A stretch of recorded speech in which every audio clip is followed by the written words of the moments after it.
Good. All right, so it's 7 o'clock. So it is time to open up the public hearing. This is a public hearing for the improvements to the downtown zone and upper municipal lot. Podium's up there. Just make sure the microphone's on, please. Turn it on. Okay. And so citizens who'd like to comment, all we ask is, try to keep it to about 3 minutes. And how many people would like to speak tonight? If you could raise your hands. 2, 3, all right, 4. Okay. All right, so that shouldn't be a problem if we try to keep it around that time. So if you want to line up against the wall, that's fine. Or if you want to wait until someone takes their seat, then go up there, that's fine as well. Yes. You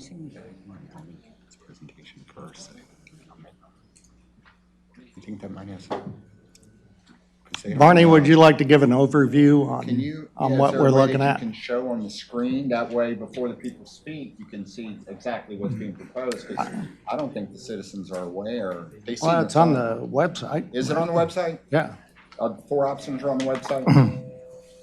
Yeah, the citizens out there who are desiring to speak, have you seen the proposed options?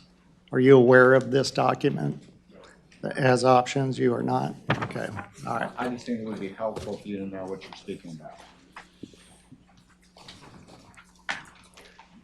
Well, Barney, you don't have it. One thing I was going to ask actually, Gene, while he's pulling this up, is when we're having these public hearings, do we put anything on social media, on our town website, saying, we're having this public hearing and there's information on there? There is. Okay. She took a picture of the sign and posted it. In case you couldn't see the sign, here it is. Okay. Because I didn't look at our website real quick, but usually I get those feeds, and for some reason I didn't get any because I was hoping to pass them along to like my social media.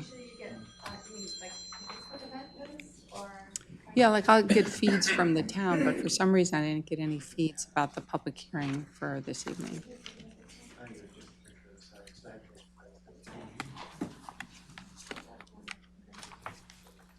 Yeah, there is, I went on the town website. There is a link to Barney, do the you just town want to website because I sent it to Donna Marie, so, Okay. Oh, yeah, so. I'll just have to do that then. Try to link it to mine.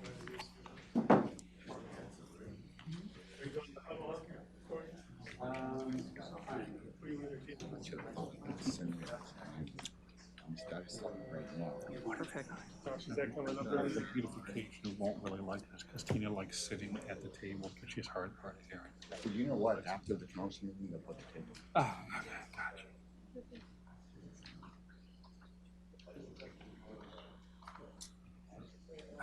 No pressure, Barney, no pressure.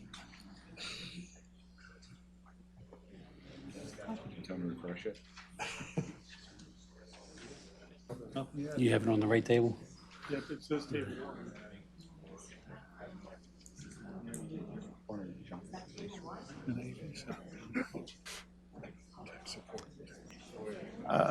No, because we're not in the meeting yet. You're right. You're right. This was supposed to, we'll take it over there to table 2 and see. I'm surprised we changed it. Nothing at all.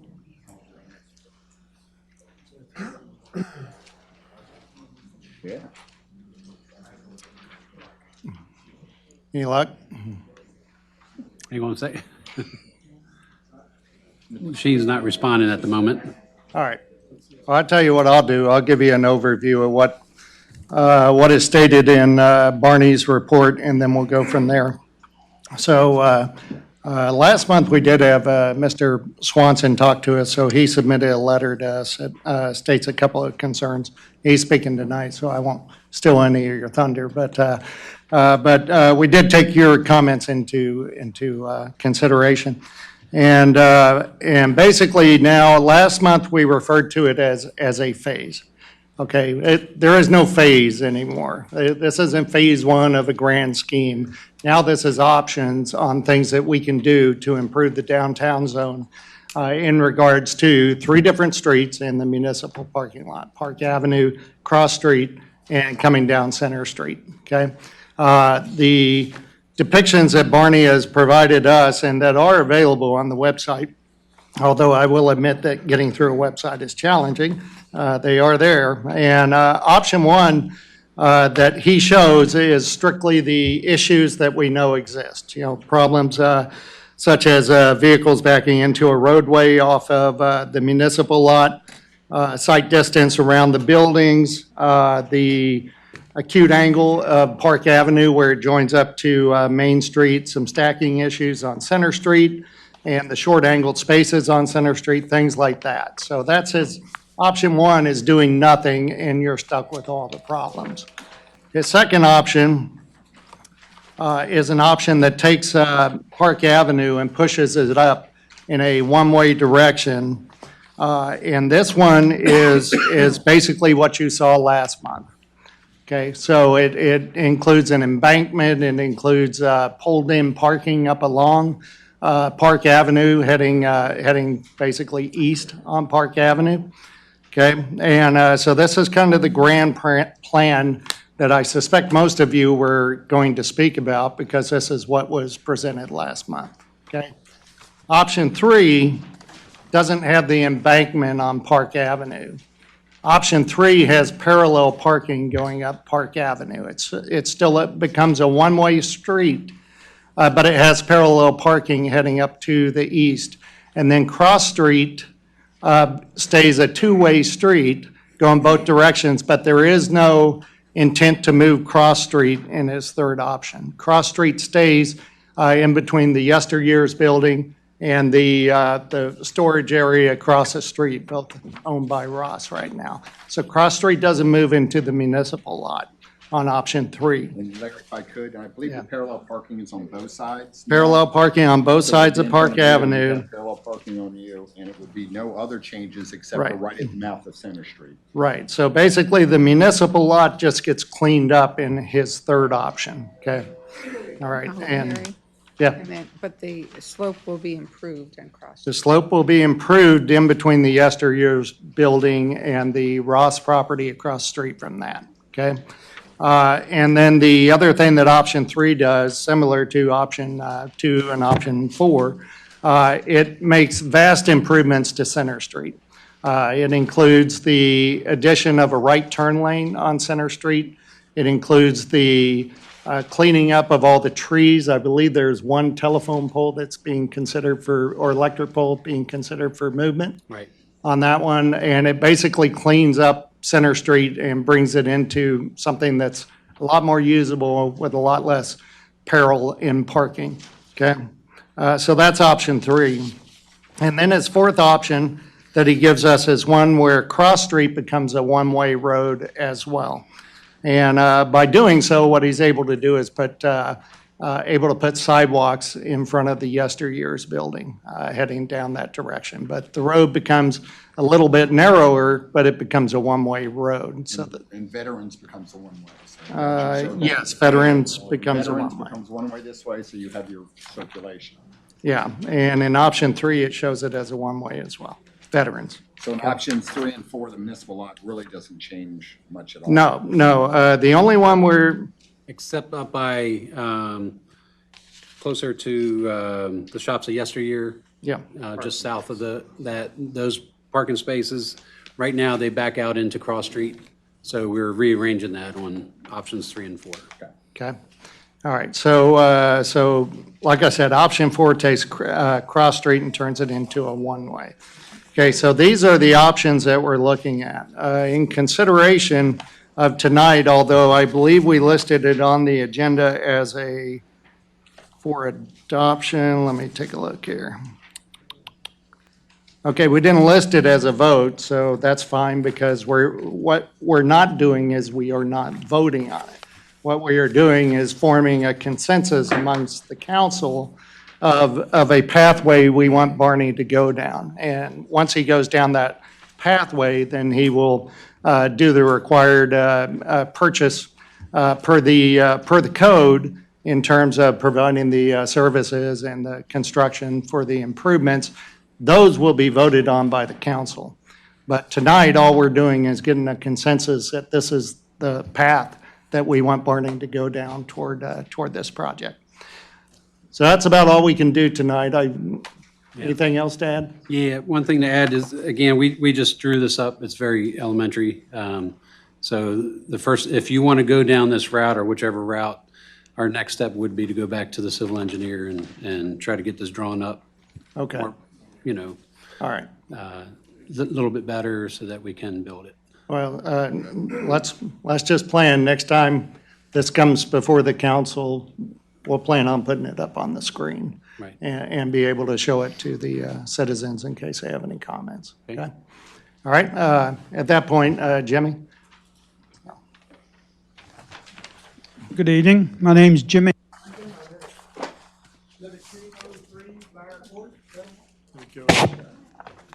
Kind of hit and miss.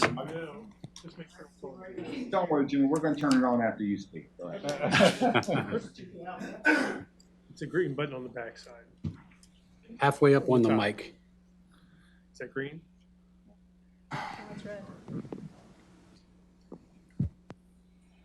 Red. No battery. Yeah, why don't we set that up there? There you go. Thank you. So what's that, leave me 30 seconds? Go. Out of my 3 minutes, I don't got It's that. not a congressional hearing, so. take your- Okay, again, my name's Jimmy Linton. I live at 203 Flower Court in Mount Airy. And I just want to speak about, this is the first I've seen the different options and the plans or whatever. I know many years ago at South Main Street here and where the old lumbering company supply building was, the office was torn down, was to give more of a room to see and turn and whatever, and it's worked out pretty good. I just want to say that I am and have been totally against Park Avenue being even one way. You know, originally it was going to be shut down. I think it's a mistake because even diverting all the traffic, no matter which option, it makes it better for the width of the street travel to go down to Main Street and do a left and a right.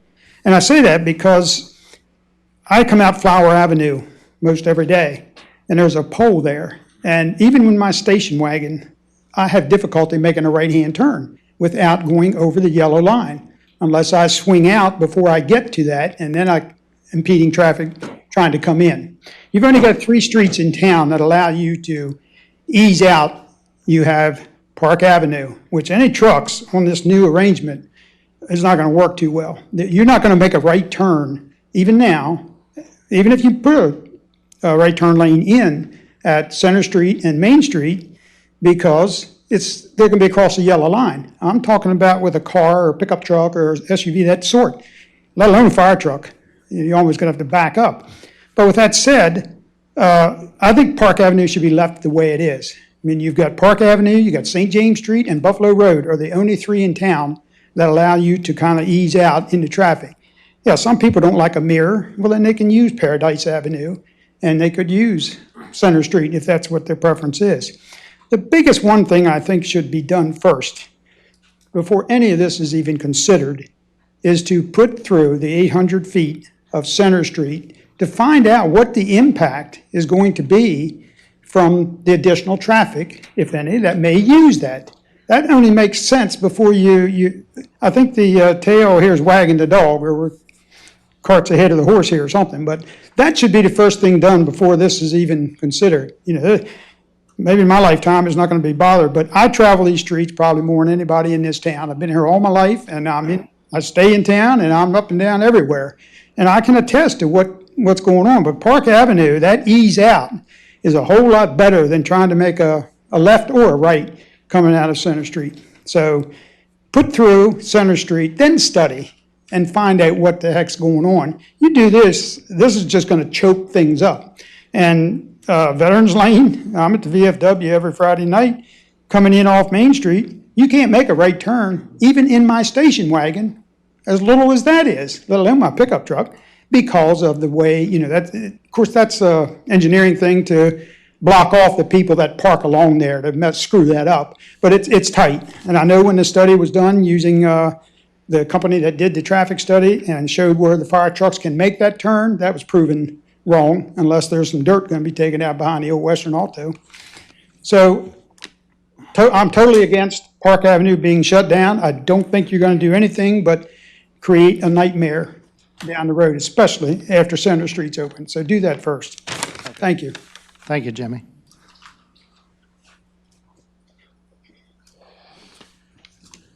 Dick Swanson, 1107 South Main Street. I am in favor of making Park Avenue one-way with the understanding that it requires changes to Center Street, Cross Street, and municipal parking lot at a cost of approximately $200,000. I do think Jimmy had a good idea about Center Street, considering the order in which things are done. I noticed that the current town budget includes an additional $200,000 for downtown site improvements at the site of the Flatiron Building. Since it abuts Park Avenue, could you please let us know what the funding is for and whether this impacts the making Park Avenue one-way on the current Flatiron Building? Thank you.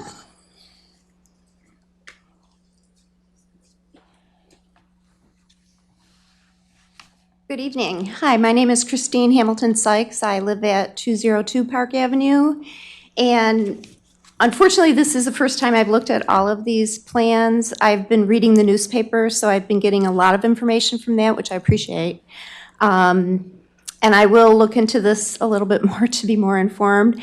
But being on Park Avenue with this parking proposal on Park Avenue would make it even more difficult for me to get out of my driveway. My neighbor already had the fire hydrant in front of her house smashed into.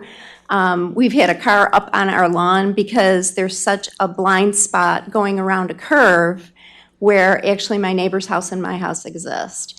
And so I really hope that you look at that security end of it. I know the police force has said they're going to look into the speeding on Park Avenue a little bit more, but unless we put a speed bump on there or something, it's just very, very difficult.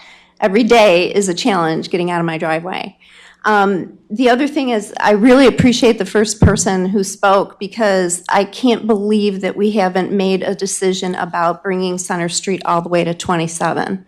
We need the truck traffic off of Park Avenue. I mean, we have so much traffic on our street now. I'm fearful of children. I mean, if my dog ever got out, I think he'd get killed. So I think the plans are a great thought process. I think there's a lot of good things in these plans that would improve our downtown area. But if you could keep in mind the pedestrians, the people who walk every day on Park Avenue, the people who have to dodge speeders when we go to our mailbox just to get our mail, if you could keep that all in mind. And I am in such favor of Center going all the way to 27. It's a street that doesn't have a lot of pedestrians, a lot of homes on it. It would be great if the truck traffic diverted that way. Thank you for listening to me. All right. Thank you. Thank you. I mean, I'm not going to make a lot of comments because we want to hear from you, but I would tell you that I don't think there's anybody on this table who didn't run wanting to get Center Street through. So, so we all want Center Street to go through as well. It's a matter of how to get it done and not infringe on everyone's tax dollars. So. Good evening. My name is Ron Sykes. I'm also at 202 Park Avenue. Just wanted to let people be aware of what it's like to live there. In order to be able to turn out of my driveway, right or left, every morning or every afternoon, I have to roll down my window and try to hear oncoming traffic because around that bend, they're going up a hill and then taking a sharp right. Around that bend, they're often going like 35, 40 miles an hour in a 25-mile-an-hour zone. When I cross the street to get the mail, I have to be really careful. I'm almost hit almost once a week by people coming around there thinking that it's a racetrack.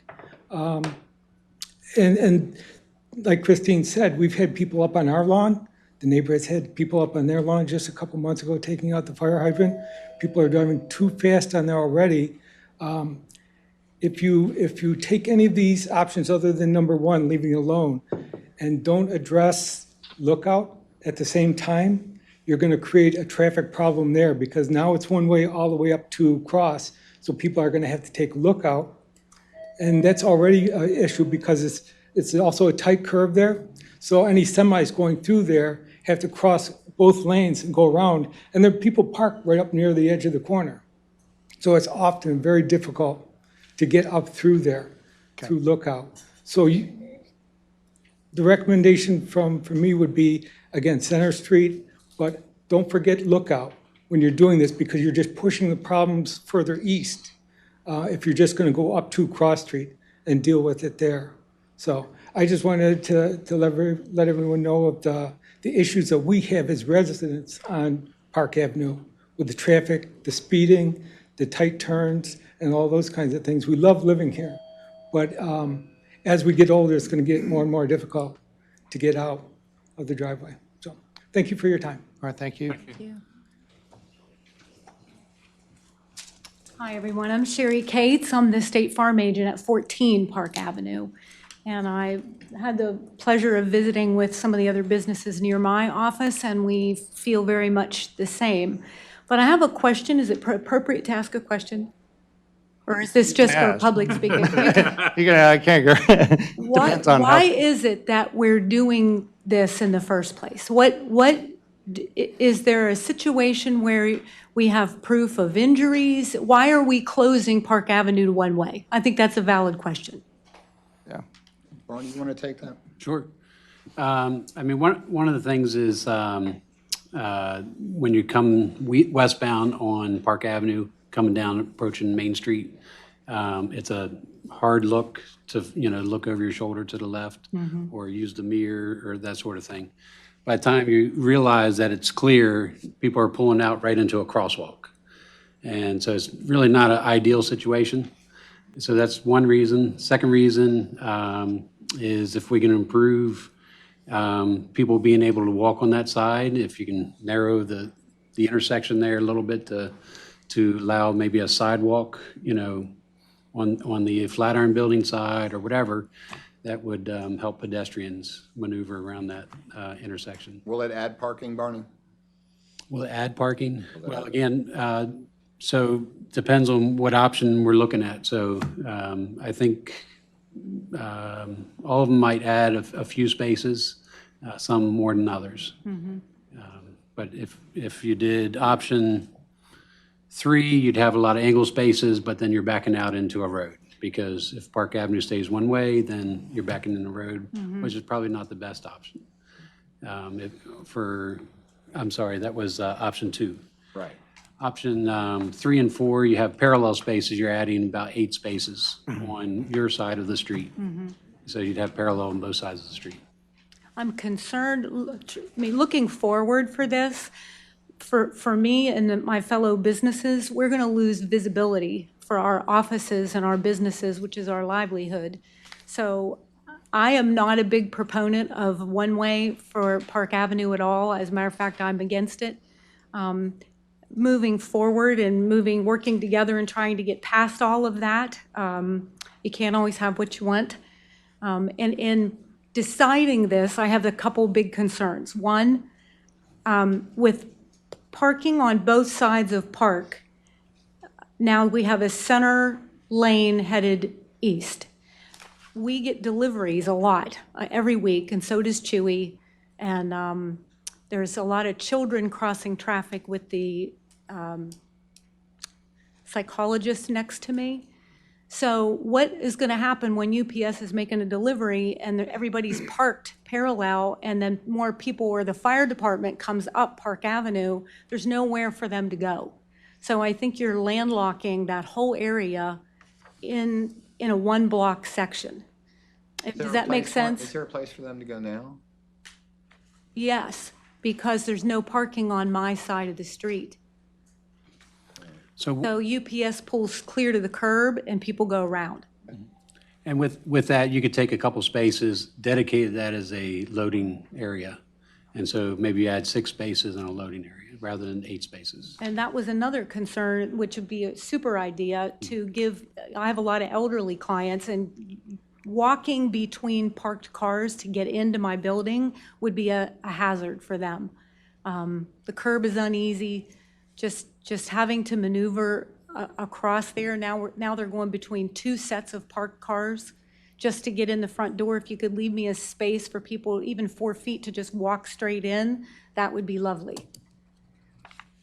But I think it's gonna add parking in where you don't have parking now. It will, absolutely it will. But my concern is tightening that area for, like, let's say somebody stopped getting a delivery. There's the restaurant, there's myself, there's Chewie, there's the psychologist, and in a week's time, not to mention the fire department using Park Avenue constantly to go to Lorien, I'm afraid there's going to be a situation where people can't get through. You've sent it one way, but because of the snafu there with everything going on with the businesses, the restaurants, residents, and now deliveries, it's going to lock it up. Yeah, we did send it to the fire department, by the way, and they didn't have any concern. Cherie? If I could, a minute, just a couple of things. Barney, can you real quickly give me a rough estimate? Because I had one point, it's a great point, Jimmy. Let's just put Center Street through. It's 800 feet. Why don't we just put it through? I said, Barney, why can't we just go out there and pave that thing? What was your answer? How many million? Because we have a water line underneath of it. What was the cost? Well, the water line's I guess, a separate thing. I mean, we need to upgrade that, which You don't want to pave it because we'd have to tear it back up. But I asked you Right. because I thought that was a good idea, Jimmy. I said, why don't we just go out there and pave that? It's 800 feet. right. So, I mean, the water line, just quick numbers, would probably be about $1.5 million. So it's $1.5 million of the- taxpayer dollars to do and it. to connect And if that 800 development feet- does it, the developers pay for it. That's one of the holdups. Yeah, connect that 800 feet would be another $1 million. So it's 2.5? And another reason, I don't believe we own that section of Center Street, do we? That's We part of don't the own the Right. land, so we can't just put it through without owning it. Number three, planning principles. I had the honor to serve on the planning commission several times. On-street parking slows down traffic.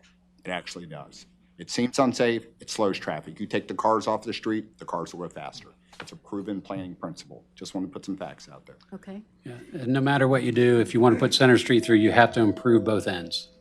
So our traffic study has already said that it won't handle the traffic the way Center Street is now at Main Street or 27. Go ahead, Cherie. The Let's finish it. Flatiron building is, from what I've heard, is in such terrible shape. Why is it still there, impeding everything and causing us hundreds of thousands of dollars to rework this? Who owns it? But we own it, and truth of the matter is, it's been kicked down the road so many times. But I can tell you that there's at least, I'll speak for everyone, we're not going to be kicking that can down the road too much more. Okay. So, okay?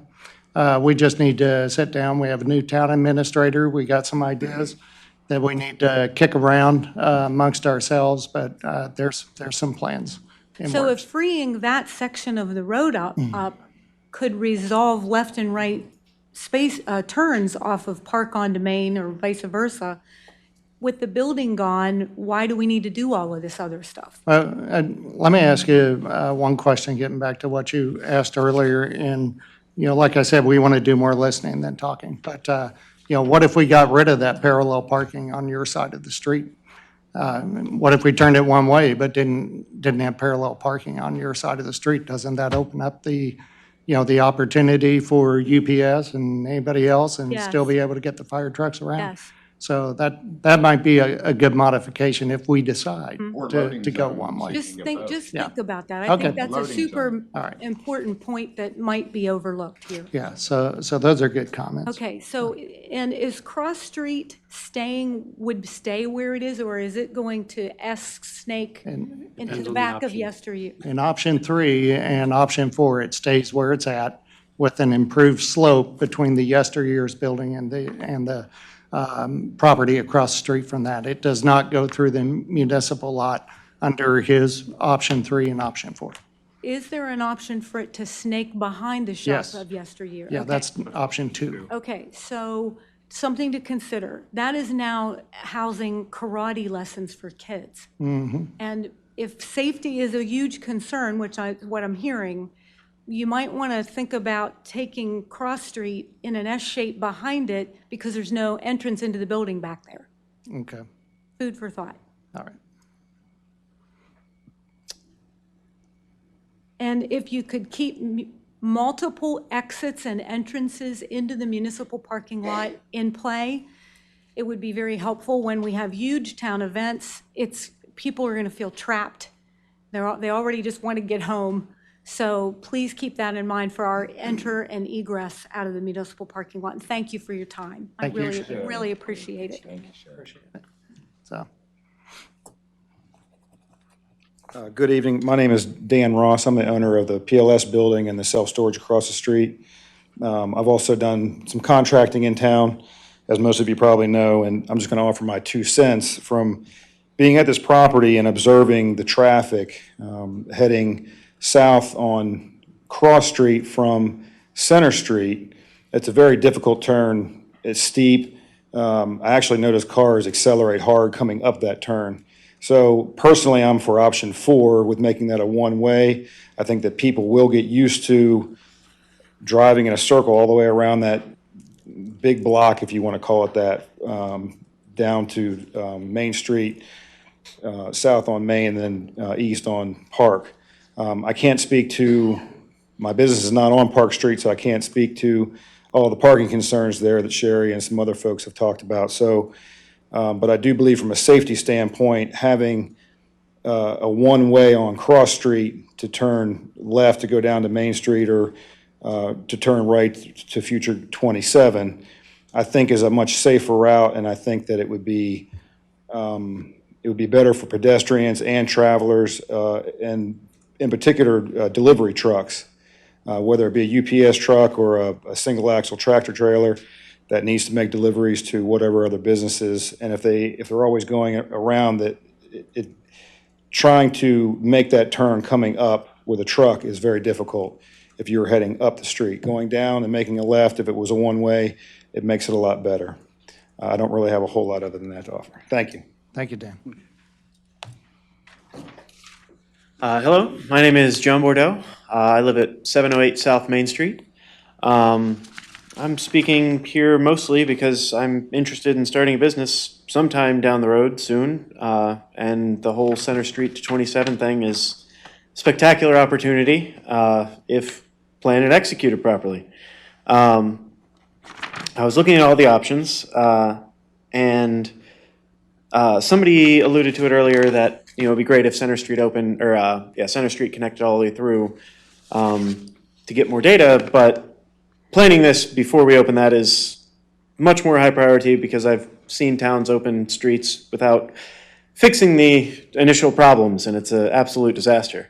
My concerns when the original plans were thought up was I have a bunch of small children, and walking around these streets is a nightmare sometimes with strollers, and the parking lot that we're looking at here is awful for that. The only current sidewalk that you can do, you have to walk through the entire parking lot and then go the tiny little route down past the gun shack. And then to continue up to where my other daughter took karate at TriStar Martial Arts is sort of a mismatch of sidewalks sort of broken up and everything. My main point, I guess, is that I like what I'm seeing, especially in option 4, how it adds sidewalk to get out of the parking lot safely to town. What I would really like to see is the bigger picture, continuing up Center Street so that we're not just planning the town in small sections, and then by the time we get to the next section, we realized we made a big mistake.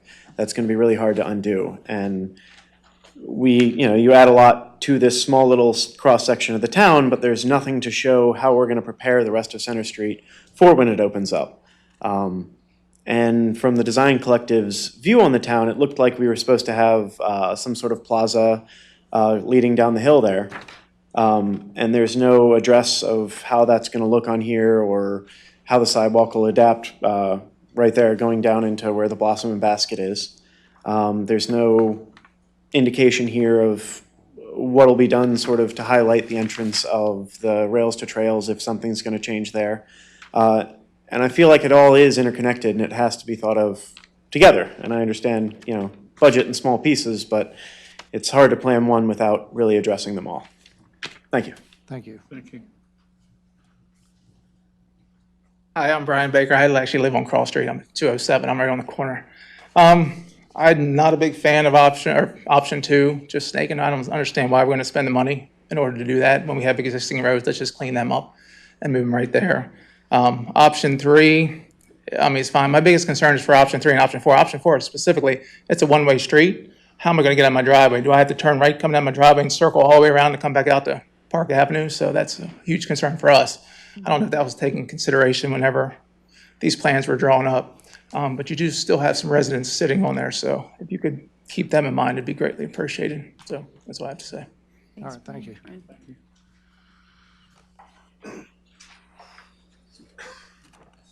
Michael O'Brien, 806 Park Avenue. I think whatever you do with Park Avenue, don't reduce the width of it so it can't be irrevocably there. If Center Street falls through for any reason on a traffic basis, you've always got a fallback. I think the Flatiron Building, I think that's an issue that you're going to have to deal with, which you've alluded to. But if it comes down, it's going to open up a site path on South Main Street. It reduces that safety issue at the intersection of Main Street. But until you know what Center Street's going to do and its consequences on traffic coming to Main Street, don't destroy the ability to replace Park Avenue in the future. Otherwise, look, plazas, whatever, it becomes irrevocable at that point. Thanks. My name's Terry Baker. I don't live in town, but I've been a resident here for 100 years or thereabouts. Barney alluded to the safety aspect of the crosswalk being there right where the Park Avenue comes out. I don't know who determined to put that there, but why don't they just move the crosswalk? That takes care of the one major safety concern you have.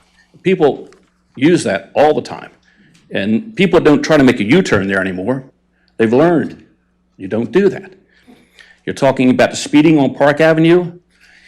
Have anyone in here been to Sykesville and gone through Sykesville, the town of Sykesville? When this says 30-mile-an-hour speed limit, everybody slows down. You go through that town, they go to downtown, smaller than ours.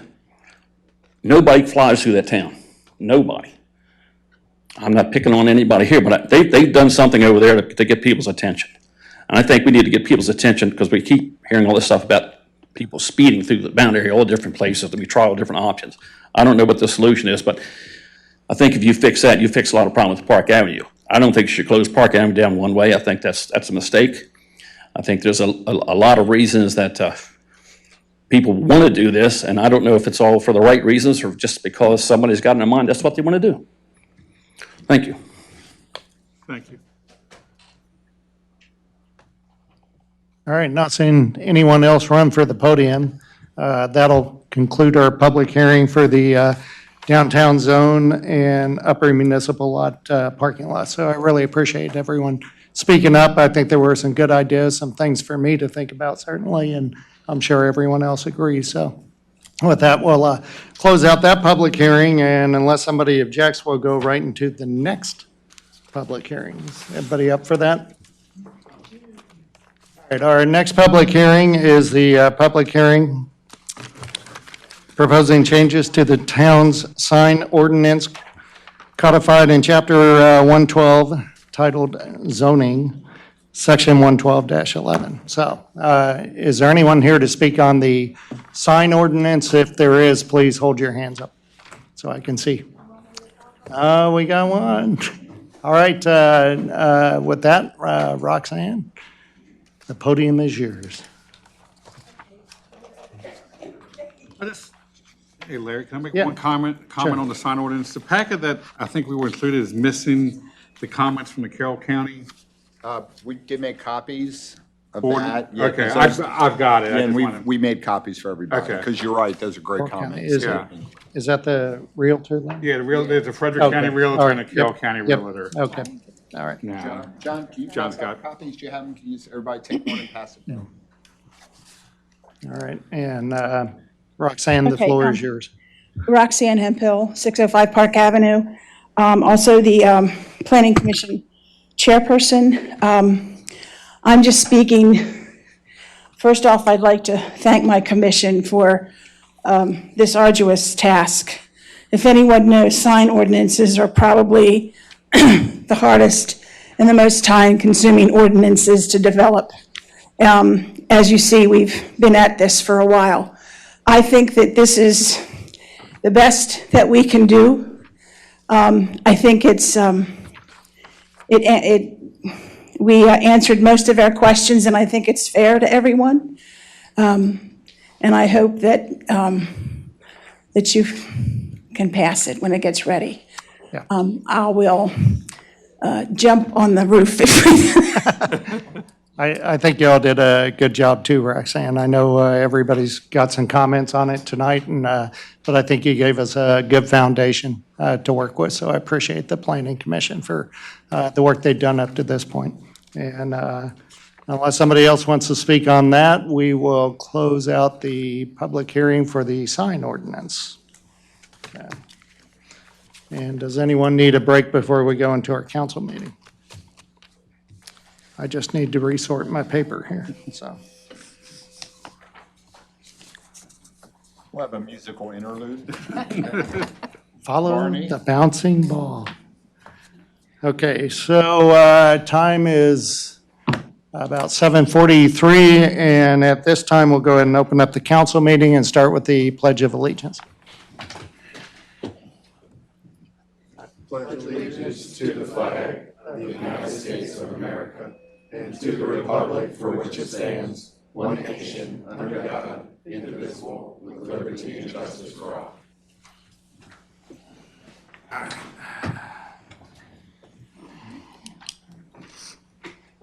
No presentations tonight, Mayor? Nope. And any of our elected officials hanging out there, like Steve McKay or Eric Boucher? I think Mr. Ross is about the most famous person out there. I've never He's seen the. pretty famous, so it's behind all good to the have him signs. here. So, okay, next is the approval of the council meeting minutes, and I don't think there were any closed minutes for last month. So September 2019 Town Council minutes, would somebody like to move to approve those? I move. All right, Patty moves to approve. Is there a second? Jason seconds. And any discussion? Okay, all in favor, say aye. Aye. Okay, all right, that motion is passed unanimously. And now is the Mount Airy Police Chief Reese monthly report. Good evening, everybody. Chief Reese with the monthly Mount Airy Police Department Chief's Report. I did give everybody a copy of the report and sent it to everybody electronically. So if you have any questions, please feel free to ask me any questions about it. I'll just go into basically the nuts and bolts of it because Mr. Quinn tells me I talk too much. So I'll try to keep it brief. During the month of September, we handled 960 calls for service. As far as traffic enforcement, we had a total of 103 traffic stops. We issued 69 traffic citations, 73 warnings, 17 safety equipment repair orders. I think that I answered your question, Ms. Washaball, about the safety equipment repair orders. So basically what that is it's what we call, it's a fix-it ticket. We see equipment violations, we stop a vehicle, we issue, for Maryland registered vehicles, we issue a SCRL. So it tells them, hey, you got to get your equipment fixed and have it brought back to inspect it. So we issued 17 of them. We had no DUI arrests for a month, and we had 8 other traffic arrests. In criminal enforcement, there was 22 Part 1 crimes, and the breakdown of that is there's 4 burglaries. We had 6 larceny thefts, 7 larceny thefts by shoplifting, 3 larceny thefts from vehicle, 1 larceny theft with purse snatching, and 1 larceny theft from a building. Part 2 crimes, we had 10 Part 2 crimes, and the breakdown for them is we had 1 assault, 1 domestic assault, 2 drug abuse possession violations, 2 frauds, 2 vandalism, and 1 other offense. We had a total of 17 criminal arrests. The breakdown for the arrests is we had 5 adult on-view arrests, 2 juvenile on-view arrests, 1 CDS arrest, which is a controlled dangerous substance, which is a drug arrest. We made 3 warrant apprehensions. We served 3 summons services and issued 3 criminal citations. And we took 77 investigative reports during the month. We did have 2 opioid-related drug overdoses in town. One was in the 1500 block of Carroll Court, and one was in the 700 block of North Main Street. And both, one of those cases, the naloxone was administered by EMS. So, and that will be the chief's report, if anybody has any questions. I do have a question.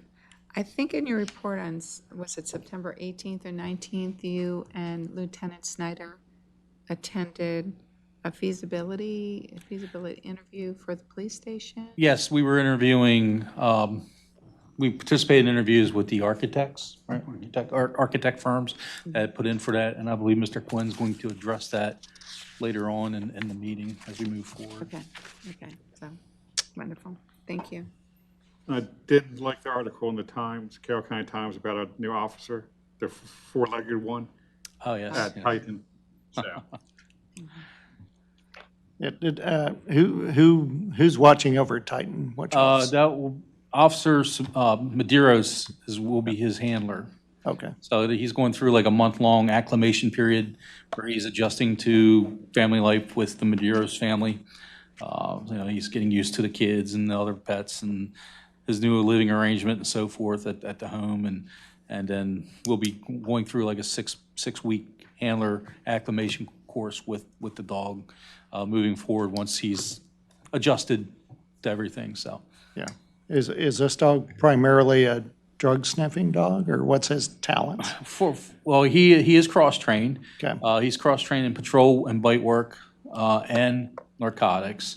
Our primary focus is the narcotics, and for the most part, there's very few occasions where we usually deploy the dog for anything other than that. So for the majority, I would say it's probably about 85% narcotics work.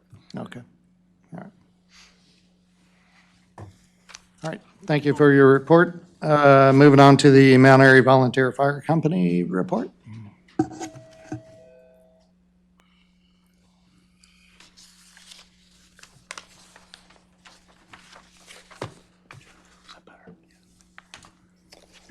Good evening. For the month of September, rescue calls, we had 102 in Carroll, 47 in Frederick, 7 in Howard, and 2 in Montgomery for 158 rescue calls. Fires, we had 17 in Carroll, 8 in Frederick, 1 in Howard for a total of 26, which resulted in 119 calls for service in Carroll, 55 in Frederick, 8 in Howard, 2 in Montgomery for 184 calls for service.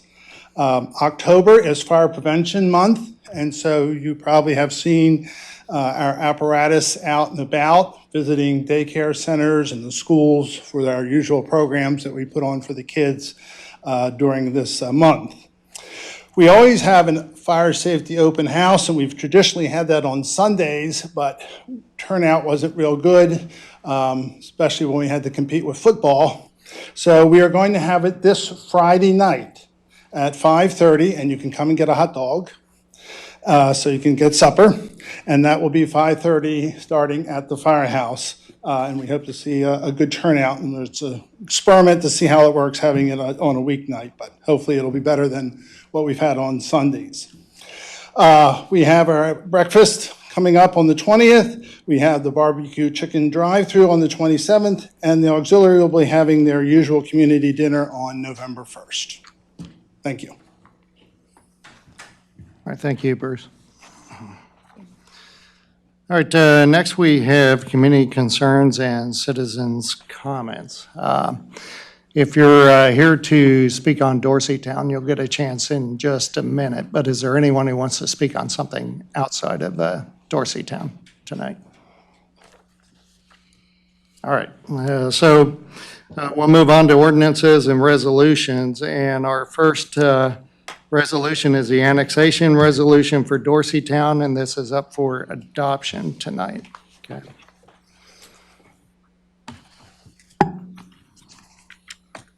So I'm going to get the ball rolling, and after I do that, you will have, is there anyone who wants to speak tonight? Let's figure that out. Or do you want to wait and see what's going to be happening? Okay.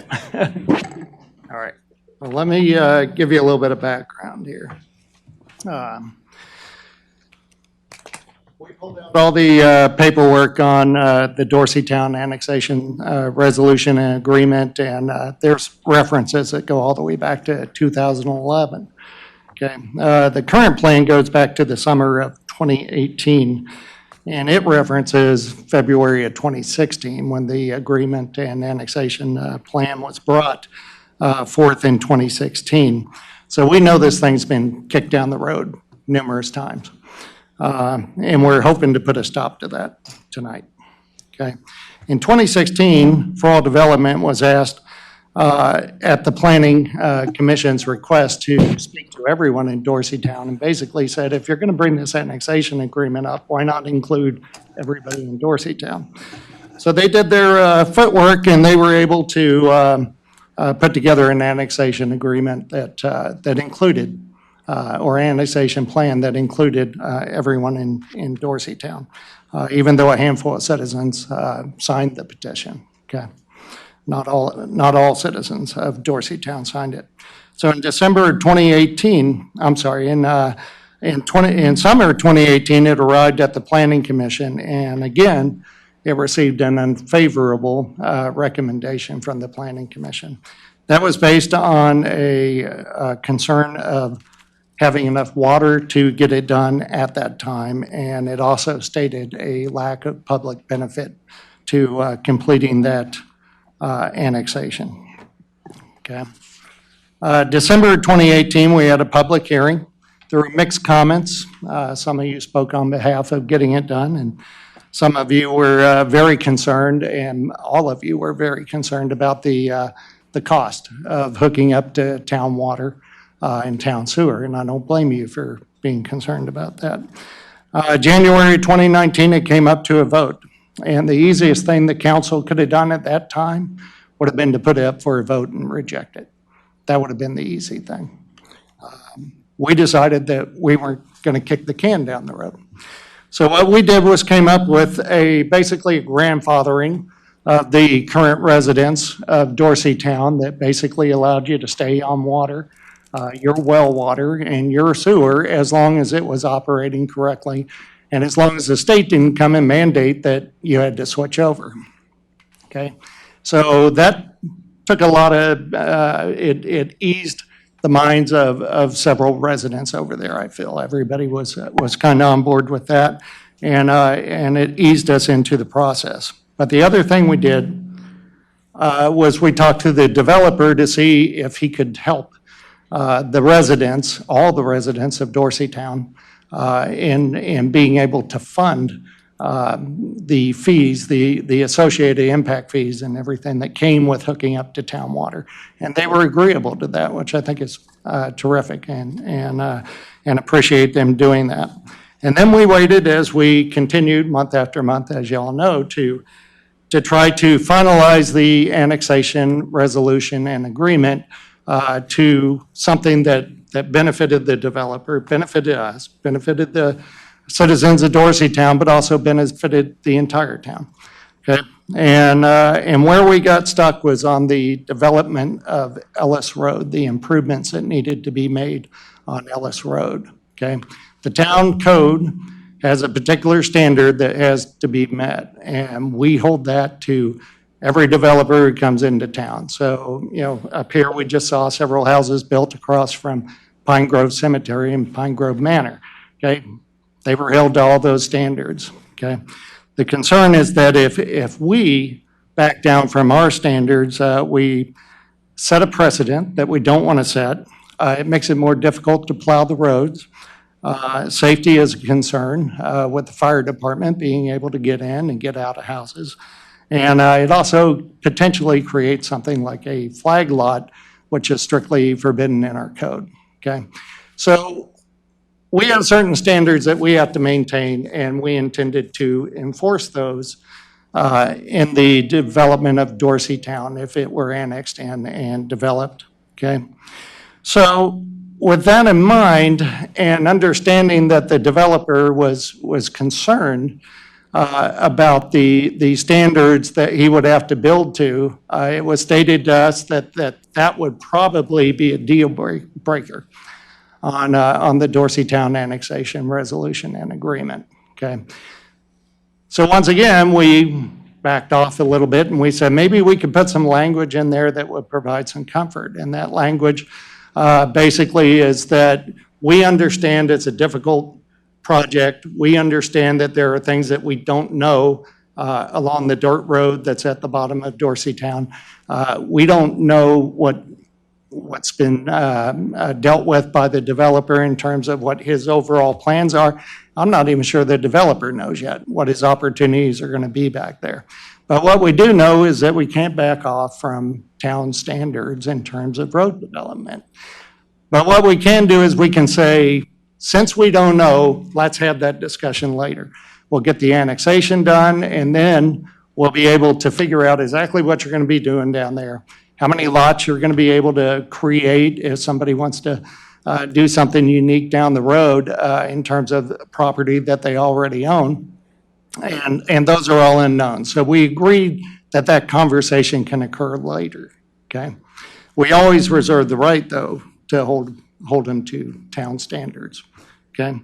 So with that in mind, what we did was we took what the Dorseytown residents received last month and what the developer received last month, and we put a conditional language in there that was drafted by our attorney. So what we're voting on tonight is an agreement that has a condition in it. And the condition is that softened language that we put in there toward the road development, acknowledging the challenges of the development of the road and allowing for all to develop the road improvements through the planning process at a later time. That's the way we have it worded, and that's the way that we would like to present it tonight. So I do know the attorney is here for all, and I assume you've been able to look at the conditions that we put in there, and I guess my question right now is are those conditions consented to or rejected? And you're welcome to the podium. So. Thank you, Council President. Good evening, Mr. Mayor, Council. Appreciate all the time and effort that's gone into this. And yes, clearly we had I thought, a very productive dialogue. We acknowledge that there's the need for the infrastructure. So the water and sewer connections, the funding and escrow for purposes of the hookup for residents that wish to take it. So that we're clearly comfortable with adding those costs. And of course, the one unknown was what standard the town would hold the development to for developing, for improving Ellis Road. And so we did review the condition as drafted and presented to us last week. And in speaking with the client and in looking at the numbers, there was too much uncertainty relative to everything that the development would require to put in place on the front end, and then have that uncertainty as to what potentially could occur or could be asked of the development on the road at a later time subsequent to annexation. So in response, we did send a responsive correspondence to you, care of the town attorney, and I do have copies which I'll just submit for the record, where we suggested alternative language. Again, essentially backing up to what we've discussed before, which is a much more minimal improvements to the balance of Ellis Road. But again, our position has always been that anything that occurs there now will be an improvement on what's there currently. And again, it's really just a function of what is the cost and what is proportionate to what we're proposing. We've said all along that if it were an instance where there were 15, 20, 30 units that would be coming online, certainly that becomes more of a viable option to look at the town standards. But given we're talking about potentially maybe 4 or 5 new units, it just becomes unworkable on top of the water and sewer connections, on top of the escrow amount, and then the uncertainty with the open-endedness for the road improvements for Ellis Road. So our official response is again in the letter that I presented in the red line.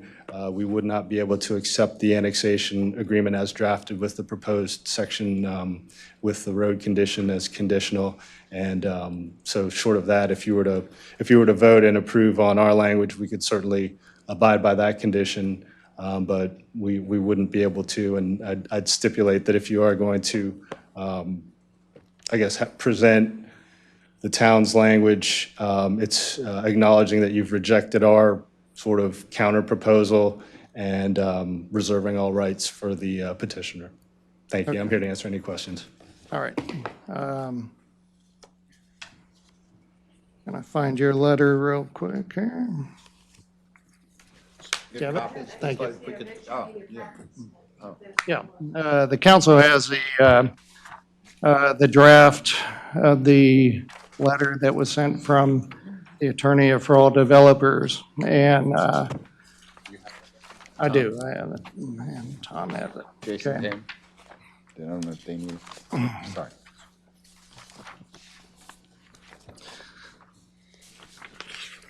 Take about 60 seconds to review this. And I have seen it before. I just want to look at it again.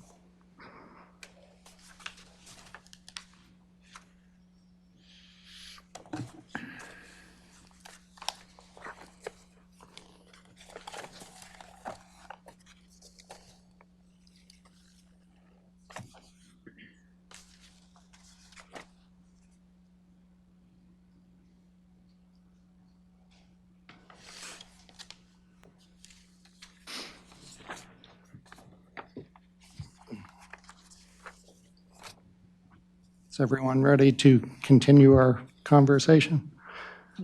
Okay, so what I'm going to do, since Frall's attorney has rejected our language in the annexation resolution and agreement, is we'll withdraw our language and we will insert your language, which does not meet town standards for road development, which is unfortunate.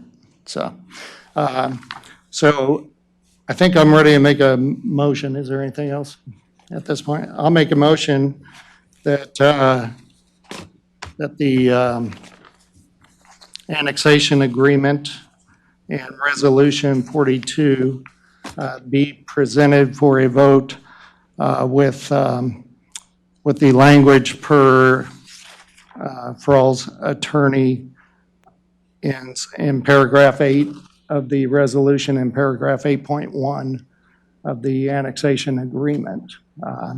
Is there a second on that? All right, Patty seconds. So now we're in discussion, and before we vote, are there any Dorseytown residents who would like to speak? Midge? Yes. Yeah, come on up. Need to come to the podium. Please identify yourself and your address.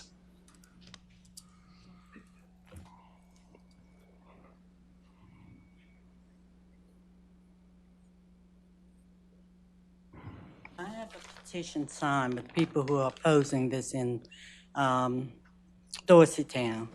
And I'm rather upset because a lot of things have been going on.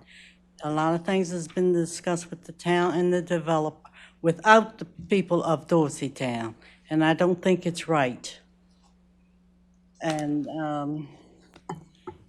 if Mr. Frail has problems with a cost and that thing, what does he think we have? You know, I'm on a fixed income, and so are some of the other people that are there. And they can't afford to do some of these things. And I'm wondering, are you trying to price us out of our homes so we lose them or something? We don't need to be annexed to the town of Mount Airy. Okay. Thank you. Ma'am, how many signatures did you get?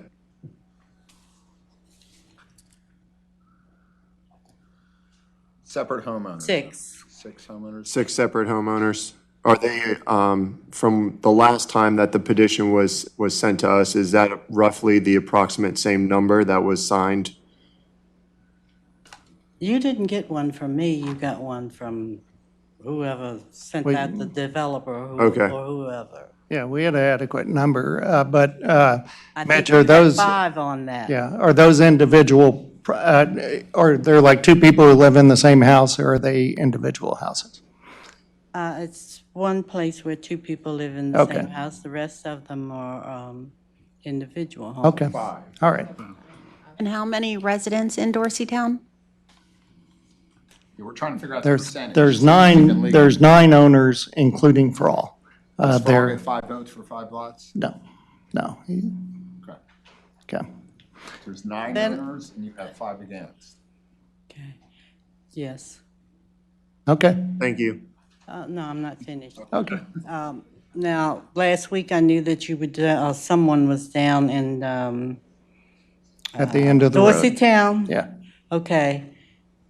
And to me, somebody's trespassing or something, because I have the red things that the surveyor puts up down in there. They've been all down in there, and as I told you when you came to my house that day, I own all the curves.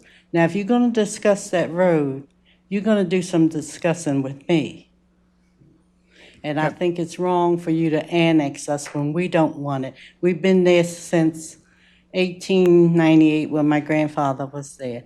We've had trouble with this annexation since 1988, not 2010 or 11. Yeah. It's been 1988, and I think it's been a black neighborhood. It's been that way, and we've had a lot of diversity in that neighborhood, get along well, coexist with Mount Airy peacefully, and I think we need to be left alone. Okay. Thank you. Any other residents?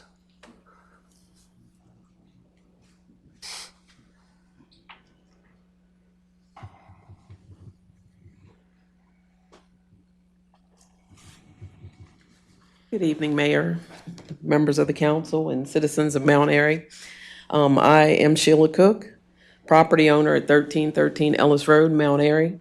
And unfortunately, I own a piece of property that belonged to my family for many generations that I can not live in, cannot do anything with it because there is no water.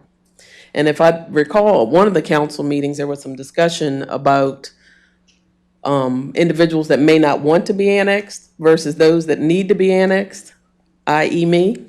So I encourage and ask you to sincerely consider what can be done for those that are in my situation. I understand that some are on fixed income, that some may not want it, but I need it. It's 2019 and there is not a citizen in the world that should live anywhere without water and running, facilities indoors. So I encourage and ask you to consider that. As you go home and wash your hands and have a glass of water tonight and are able to cook and do laundry, think about Sheila Cook and 1313 Ellis Road and my legacy, my child and my brother, what's left of my family and what that means to us to have that water. Thank you. Thank you. Any other residents of Dorseytown? Okay. All right, with that, we'll move into our discussion amongst the council as far as this annexation resolution and agreement go. Does anybody want to kick us off, or you want me to? Okay, here I am. Here's the bottom line. We cannot bring this in without having roads that are built to town standards. At a minimum, we have to be able to come down to the bottom of Ellis Road and end in a cul-de-sac that allows us to get a plow truck down that road spin around and head back out of there. We need to get garbage trucks down there to the Sikora's residents, be able to turn around and come back up the hill. This is not, we softened the language and we just can't do any more. We don't know, what happens at the bottom of the hill. We do know that there's only 2 lots owned by the developer that can be accessed from that cul-de-sac, but there's 5 lots down there he'd like to build on. So how does he get to the other 3? Well, it's got to be on a road, and that road has to be built to town standards. So in my mind, we've been put into a box where, we just aren't going to be able to say, I'm not comfortable saying yes to this. Maybe someone else is at the table. So anyone else got a comment? I have a comment. So a year ago, when I campaigned and knocked on doors, I had many people who did not live in Dorseytown who wanted to talk to me about Dorseytown. And they said that they really felt that if I was elected and if it came forward, that I would vote to annex Dorseytown into the town. They felt that it was time to right a wrong. So when this came before us, Larry and I actually knocked on the doors of everybody that lived in Dorseytown, and Midge was very, very hospitable. She had us come in. We listened to everything, that her objections, and if things were to change, such as if the developer was to do his part, that maybe the annexation would be good going forward. So, and I just want to say specifically to Midge, thank you so much for your comments, and I hope you don't feel as though we're trying to do anything to undermine you being able to live in your house, because we would never do that. We've tried everything to make sure that all the people in Dorseytown would be okay if this annexation were to go forward. But there's a fine line. You have to be fair to everyone. You can't just be fair to the residents. You have to be fair to the developer as well. So we did try to walk that fine line. But at the end of the day, for somebody that was on the Planning Commission for 6 years, if we have asked everybody else to come to the town standards for a street, then we would be hypocritical to not do the same thing here. And I want to thank the developer for meeting us as far as he could. But at the end of the day, we do have to listen to everyone, and it's got to be the right fit. And I think we're close, but not having that road is a deal breaker for me. I've walked it. I've gone down it. I've seen the condition it's in, and it's a deal breaker for me. Mayor. So first of all, and I don't know what the numbers are to ensure, but if the residents don't want it, the residents don't want it. So let me just first say that. If the majority doesn't want it and we haven't reached a threshold, to me, it should be a done deal. That being said, I do think there is an option. One, I think just assuming you would want it, that you are an island, you're circling, you're already using our resources, you're already using the town, you actually should be annexed, in my opinion, and in my opinion would be to your benefit as well, especially if your wells fail like Secures did. You're going to get $18,000 worth of help going towards that. I want to compliment Council President Hushauer and Councilman Patty Washburn. They worked very hard to do this. It just makes sense to do it. But that being said, if you don't want it, you don't want it. Who owns the road right now? Is it a private road? County owns it. It's a county-owned road? Owns it, but the corners are owned by Mitch. Yeah, that's true. Oh, so you own the road? Half of the road belongs to everyone on one side and half on the other. Okay, and the only way, and It's in the deeds. oh, okay, so it's a private road. And the only option that I can see, and again, if you're against it, you're against it. We shouldn't even talk about anything else, is to keep it a private road, but you wouldn't get trash pickup down there or snow plowing. And you'd lose a big benefit of being part of the town and still pay the same town taxes. But I think there is an option, just keep it a private road, because whatever happens, it's going to be better than it is now. But again, I'll shut up because you all don't seem to want it. So fine.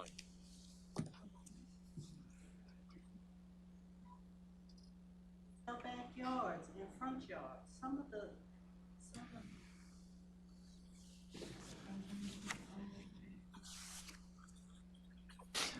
Okay, all right, so any other comments before we vote on this too? And after we have the vote, I'll probably add a couple more comments before we leave this on the, in the middle of the road. So any other comments? Okay. Mr. Sakura? Yeah. I understand that. Can you get to Please. that? Yeah, Will Sikora, 808 Ellis Road. thanks. So I understand that coming down by the Baptist Church in front of 1313 and 808, that there was talk of a cul-de-sac. Would that be the same on the other side? Like, I wasn't sure if, On the other side of the dirt road? yeah, coming down. Well, from Ellis. that's the part that we don't know. That's why Okay. we were willing to give some verbiage that allowed for the planning process to come into effect, because we have no idea.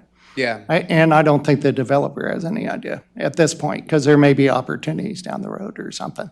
Yeah, those opportunities down the road are what I'm a little bit worried about in Yeah. terms of if they don't get their way now, does that mean unit density goes up in terms of future plans? Or like, to me, it's a nice quiet section of town. And as much as I do want to see improvements to that road because it desperately needs it, I don't want to see improvements that would necessarily mean that, 15 Higher density. or The 20 units annexation go in there, agreement calls it to come in as R2. Okay. So, which is, what is it, half acre? Half acre lots? Yeah. Yeah, so I think I appreciate your concern. It's not I don't think that would end up being a player in that area. Okay. So, but appreciate it. And lastly, I don't know if it's as a private road or as a county road, is there any stipulations to improving it while construction occurs currently? Just in terms of the heavy equipment that are currently there, it has have an impact on kind of the condition. You're talking and degrading the it? stuff that's been going on down there currently? Yeah, yeah. The big yellow tractor and all that stuff? First of all, it's county. Okay. I have no idea whose tractor that even is. I don't know what's going on. Yeah, I know down there. they're doing some selective cutting of trees. Yeah, so, at this point, you call the county. Okay. Well, I just thought I would Yeah. ask just to make sure. No, I appreciate Barney may your be a situation. contact. Reach out to Barney to who to call the county. Okay. All right. Great, thank you. All right, so I think we're ready to vote. All in favor of accepting the annexation resolution and agreement with Rawls Attorney's wording in paragraph 8 and 8.1, raise your hand if you're in favor of accepting that. All right, all opposed, say no. No. All right, and that's unanimous, okay? All right. The can is not kicked down the road at this point. The can has been thrown in the garbage can, and it's on its way to the landfill, so, and that's a shame. I got to tell you, as the council, we delayed our January vote. We grandfathered the residents. We fought for your impact fees and connection fees to be paid. We bypassed the Planning Commission's recommendation concerning water and concerning the value of bringing Dorseytown into town. And we softened the verbiage in the resolution and agreement, allowing discussion and possible adjustments in the future plan. So simply put, I would say that we've done everything that we could do on the council table to try to get this through without sacrificing the town's integrity or standards. And so I regret that this did not pass. Maybe somewhere down in the distant future with another developer, another opportunity will exist that will take care of Sheila's problem and maybe bring Dorseytown in. And when that happens, I'll be the first one with the welcome sign saying, welcome into Mount Airy. So I regret that this has gone this way, but here we are. So thank you. Good work. Yeah. Sure. All right.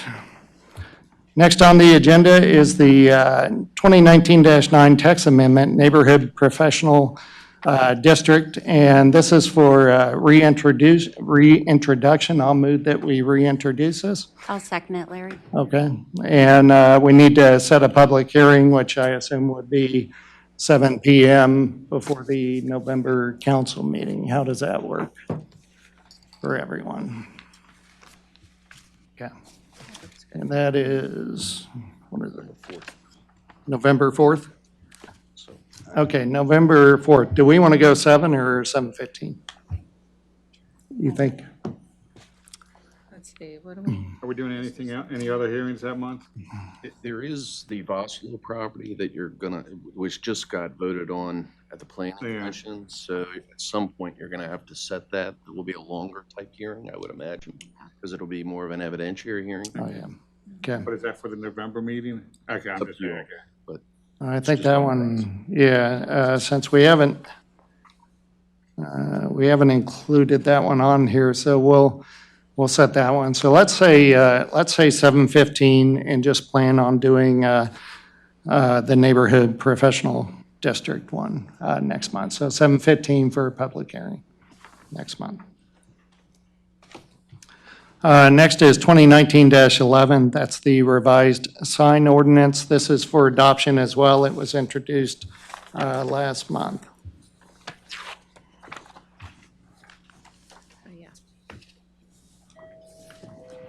Okay, and I'll move that we accept the sign ordinance. And is there a second on that?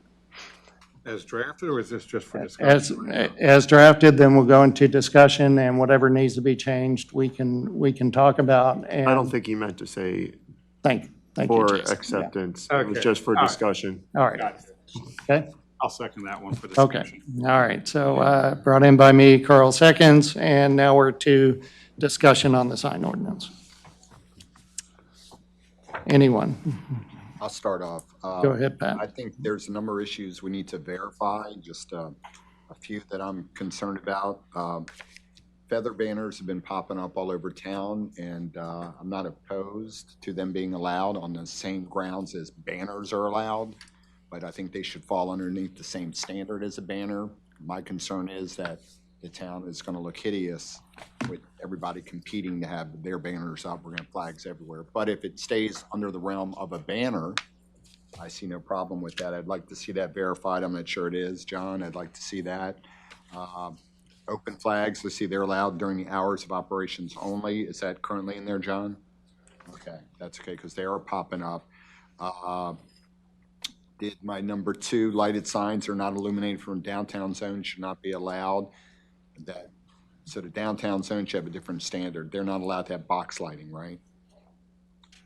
They have to be front illuminated. That's fine. Open signs, we know flashing is bad, but large open signs, especially downtown, are unsightly. In our historic zone, you'll never see that in Frederick, in their historic zone. So John says, I see page 4 of 21C7. If the existing signs were never approved, they may be subject to removal. Good, because they should be. You can have an open flag, it looks like.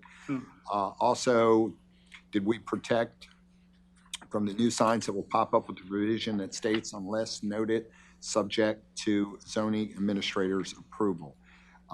You see you have addressed that. Any new sign, is it addressed in there? Yeah, any new sign should be going through by. Should, or is it in the wording? It is in the wording. Okay. And I asked about Frederick's historic sign, more concerned with downtown, what downtown's going to become. And again, my big thing with the feather banners are that they just fall underneath the same standard. I think you've already reduced the size. The original size is pretty huge. I think now you did say there was a frontage allotment. If you had more than 50 feet, you could have more than one. Not to exceed 4, I think is what it says.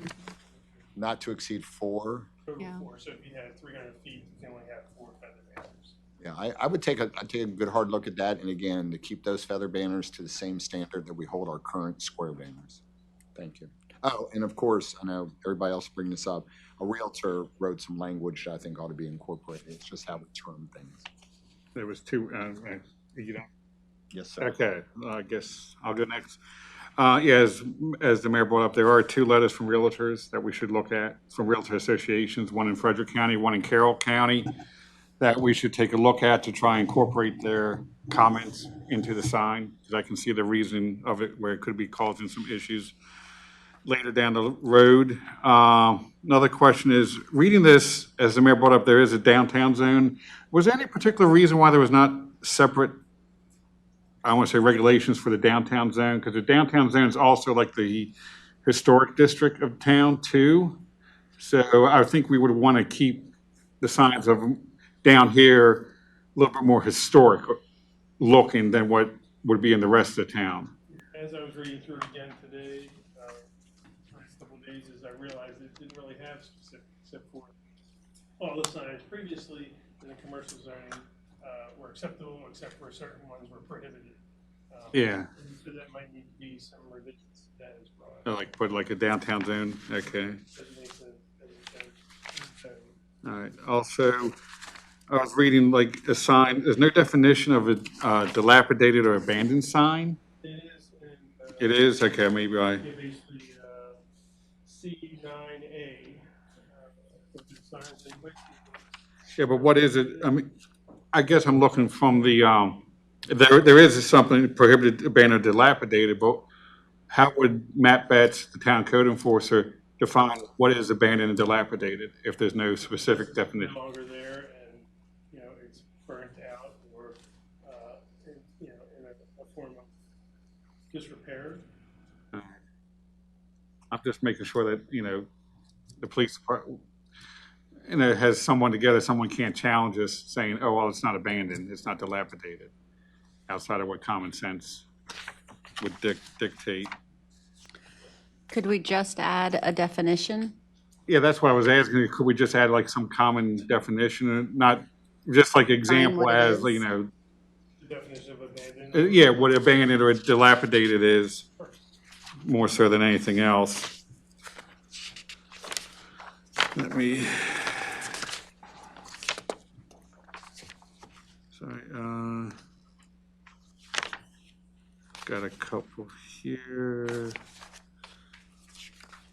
On reader boards, the same thing, there's no reader boards are mentioned a couple times in here, but should we have a definition of what a reader board is? To just clarify, I mean, Roxanne can get up and.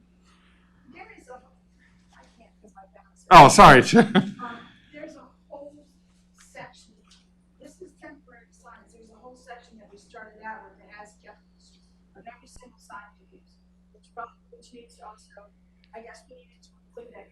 There is a Okay. definition there. That we can use, okay. And to get back to the feather banners that the mayor was bringing up, reading it, I was just trying to read it. Is there like a set, I guess do they fall into temporary signs in here? Because, I mean, I think some are like, when I say temporary signs, I mean, like, how many times can they be put up a year? Feather banners, feather flags. Can I clarify something? Because we're saying feather banner, and my interpretation is that a feather banner under this ordinance is referred to as a feather flag. Like, that's what I mean, feather flag. Okay, so let's quit saying feather banner, because Okay. that incorporates banners into it. So it's Okay, a- gotcha. It's a feather flag Flag. sign, so, They and are go ahead. They are freestanding and temporary sign typically. So on a feather banner, this is a feather sign, so there's no definition of like what are we saying temporary? What is temporary? Well, that's in your, I'm sorry to. No, go ahead. But in your definition, some things are defined as temporary and some things are, and then you have a definition for a temporary sign and a permanent sign. But then if you come down to, for example, the feather flag sign, it says a freestanding temporary sign. Banners say a type of temporary sign, but then there's other ones that mention it as a permanent sign, marquee monument sign, a permanent sign. So we just need a better understanding of what's temporary and what's permanent. So Carl, go ahead, I'm sorry. Yeah, because I'm just concerned, because I know the whole thing that feather flags came up a while ago, and some businesses do, say they're off-site or they're behind a hill, could use a feather flag to advertise where they're located. The question is, if it's considered temporary, it's 4 times a year is not really, it's not really adequate enough for advertisement purposes. And most of the time, I can agree with 1 every 50 feet, the number of it, because some of them on, I think East Ridgeville, small plat lately, has 5 of them right in line advertising tires or something. They've received several issues of infractions, municipal Yeah. infractions, by the way. Yeah. So it's like, 1 every 50 feet's fine. It's just like if somebody, and you can see that one from the road. But I'm concerned with, like, say if something's back over a hill or in an industrial park, that if you're driving by quick, you won't know it's there without, some type of street sign. And I think a feather flag would be a good way of doing that. You do? Depending on where it is. Yeah, but you can't allow it for certain businesses and not others. Well, no, I'm not saying that, but like in the downtown zone, maybe not. I think But they're not allowed to. downtown. Downtown zone can have different standards. Yeah, that's what I mean. But like, say if, if you follow the placement of 1 every 50 feet or something, or 1 per business and then multiple, if a building has multiple businesses in it.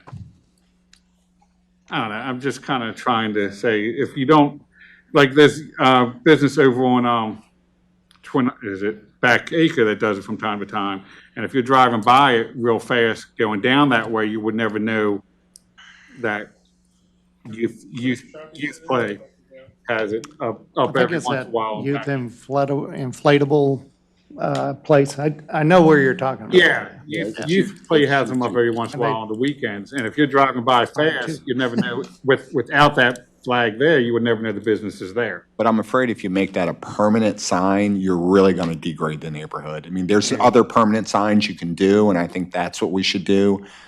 Feather flags, banners, whatever we call them, should not be permanent signs. And that's just my opinion. Yeah, but they're becoming. Bill, you're a planning commission member. I'm sure he'll. Yeah. No, After the councilman's done. I'll be done. Yield your time? I'll yield this time to listen to what Mr. Okay, Carl and the rest of the council members, you're getting into why it's taken us years. And the very issues that you are identifying and bringing forward, we have discussed all of those. The same concerns about detraction, the same concerns about density, the same concerns about how much is enough to be of some benefit to the business, but not too much, okay, as a distraction, as a concern for motorists, and in terms of the aesthetic that we're trying to maintain throughout the town.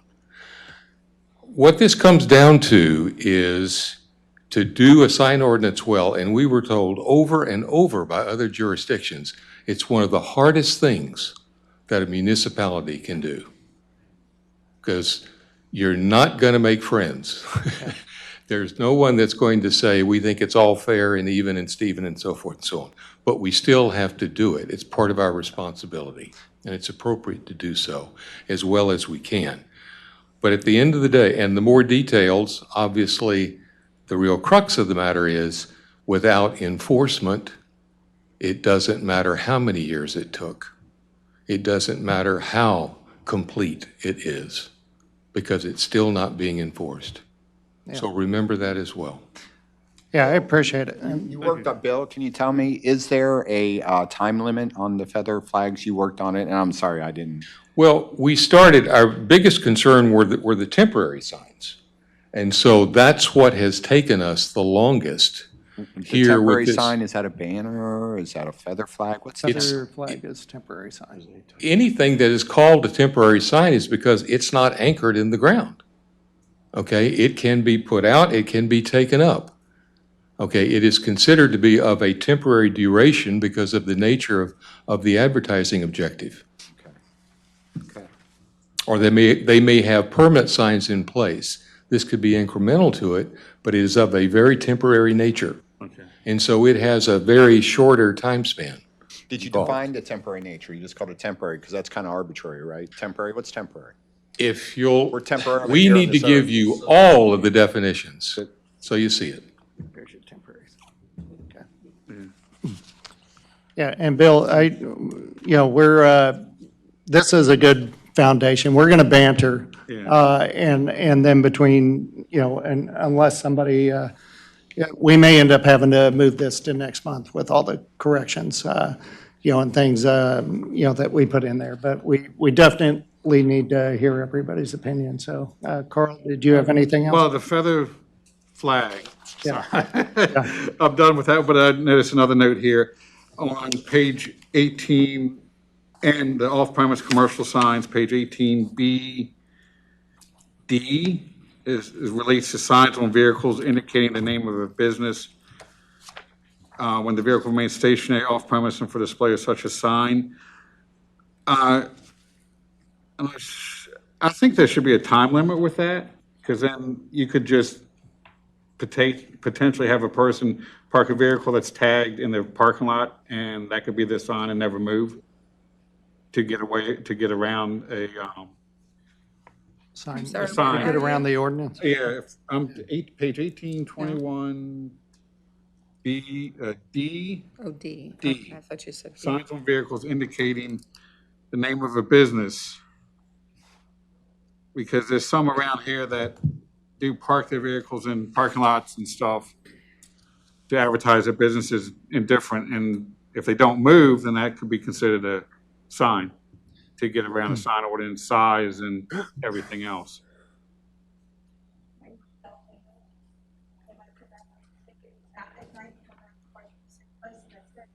Well, I'm not saying that, I'm just saying there should be a time limit. Say no more, because we don't allow trucks to park anywhere within town for more than 72 hours. The chief over there is, I just think it's like, I'm trying to think of a way for people to get around certain sign ordinances and stuff. Do we have issues with that? I don't want to get so far into the weeds when we don't have issues with these things. Are you seeing issues with that? No. Enforce? It's more codes enforcement. We're out of it. It's more codes enforcement stuff. Can you say that again? And my apologies. I was texting John to ask him why he didn't tell me that was in there. What is the code enforcement issue? My apologies. to everybody. What was the code enforcement? No, we're not going to be sending police officers out for feather banners. Things. It's is he saying it's codes hard to enforcement will be enforce? dealing. It's a codes enforcement issue. Have been enforcing them over the weekends and whatnot. Right, We get right. we take photographic evidence. Right, It's in that. but it's the codes enforcement officer that goes out and deals with it. It's not generally the police. Well, the police do it. Well, I'm just concerned with this one, maybe not code, but say a business owner has a truck. Say we approve a sign for something, but it's smaller than what the gentleman wanted, or the business owner wanted. Right. They park a truck in the lot, plaster the name of the business on the side of the truck, leave it in the lot, and never moves. Even if it's if he owns it, doesn't tag it, it's his private property, got the truck in it, he can leave it, he can put plaster, a 16 by 20 sign on the side of a tractor trailer, leave it there, advertising the business if it's not allowed to move, or there's no time limit on the truck. So therefore, it's a way to get around the size requirement on the sign on the side of a building. I mean, if it's his property. It's a tough one. It happens. I know, but I'm just saying, saying. but if we're requiring a certain business owner to say, you can't have this sign beyond this size, but yet here's a business owner, say right next door, parks a truck, plops a sign that's larger than what his neighbor would be allowed to have, it's equity. What we have typically done and what has happened in the past, if they have a non-permanent banner on it, we treat it as a banner and we enforce it as such. If they've had their truck painted, it's a tough one. Yeah, that's what I'm saying. And I can tell you 4 places that do it right now, and it's a tough one. People get their cars wrapped all the time. Yeah, if you get it wrapped, it's a tough one. Okay. Reinforce what Bill said. Planning has worked on this for years, and they have kind of dialed down into the nuts and bolts. I mean, we could literally sit here and talk about this all night long, kind of what ifs, what could have been, verbiage. But they've already kind of done that for quite a while. So I'm going to ask everyone to consider that.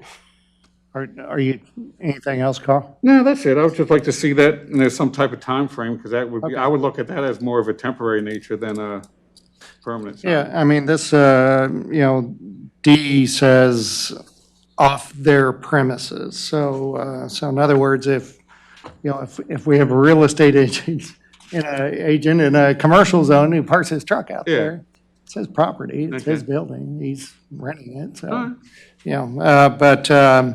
but if he's parking it, in the municipal lot or something, or at the elementary school, okay? True. But every day he goes home and then comes back the next day, I mean, so we are in the weeds, so. Okay, cool. I'm just bringing it, I just brought it Okay. up, that's all. Well, if he can think of better verbiage, and do so. Okay. And we'll take it up next month if we need to. Patty or Jason? Jason, you? Yeah, I go just ahead. want to first thank the Planning Commission for all of your effort in discussions and everything else that has gone into this, so thank you very much. We appreciate it.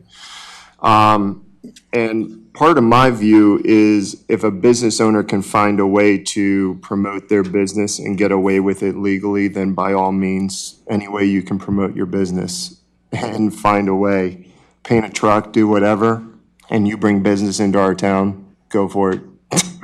Go for it. My other thing is, I know, Roxanne, you're a realtor, so I'm not going to have you come up and testify or anything like that, but addressing some of the concerns or maybe difficulties that you may have promoting a property for real estate sale or rental or lease or anything like that, you've obviously had firsthand knowledge in saying, hey, maybe this might make my life a little bit more difficult. Do you feel that this has addressed maybe all of the realtors' concerns equally? There's two things here that are involved. There's the for sale or for rent sign that's actually on the house. There's two other types of signs, which are called directionals, which go at corners. Sure. And it says, my name for sale, and directions to the house. Then there's also a directional that says open house, Sunday, 1 to 4. So that also is a directional. Okay. In most cases, we have to understand the Carroll County and Frederick County have gone with whatever the state law is. The open house signs can only be out in a certain period of time, from like a Friday, I think, to. I think it's a weekend period, right? Yep. The directionals can stay out all the time. Okay.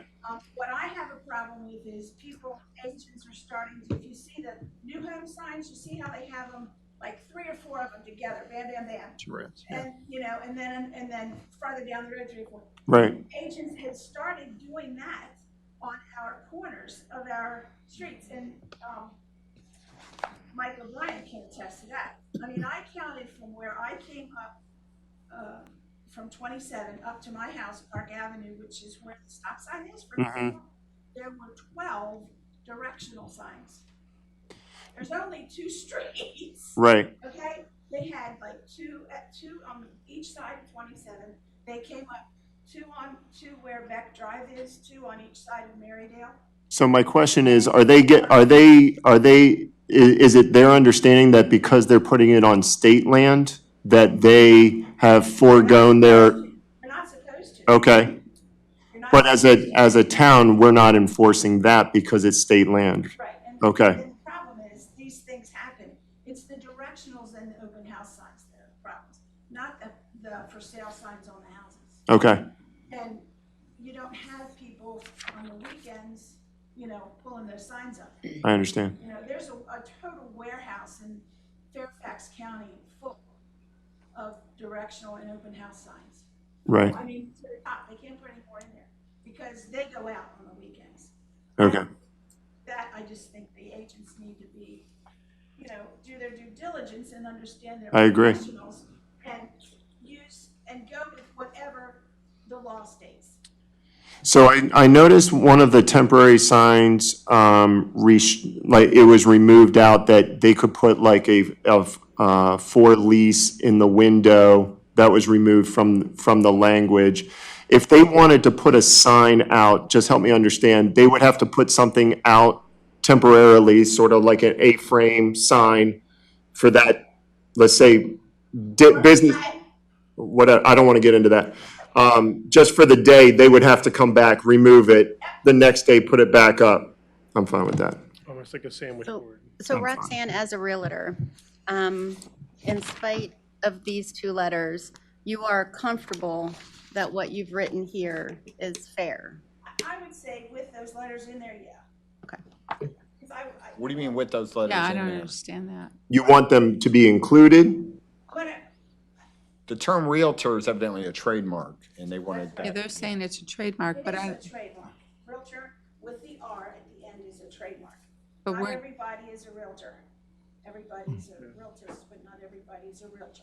Well, there was also, I believe, the Frederick County complaint was also the classification of them being potentially temporary signs, and then John having to approve all temporary signs, placement, and up and down. That doesn't- Okay. That was never our intention. Okay, but And then my last clarification, are you noted as zoning administrator? I'm currently in that role, yes. Okay. All right.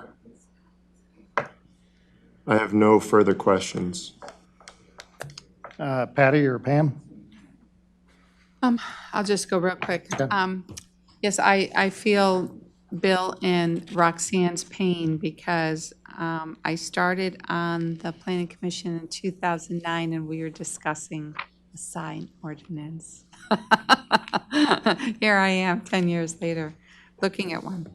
Okay, so yeah, my two things after discussing this, I'm just wondering if it would be beneficial to segregate the downtown area with the rest of the town, just to make it clean. That's just one note.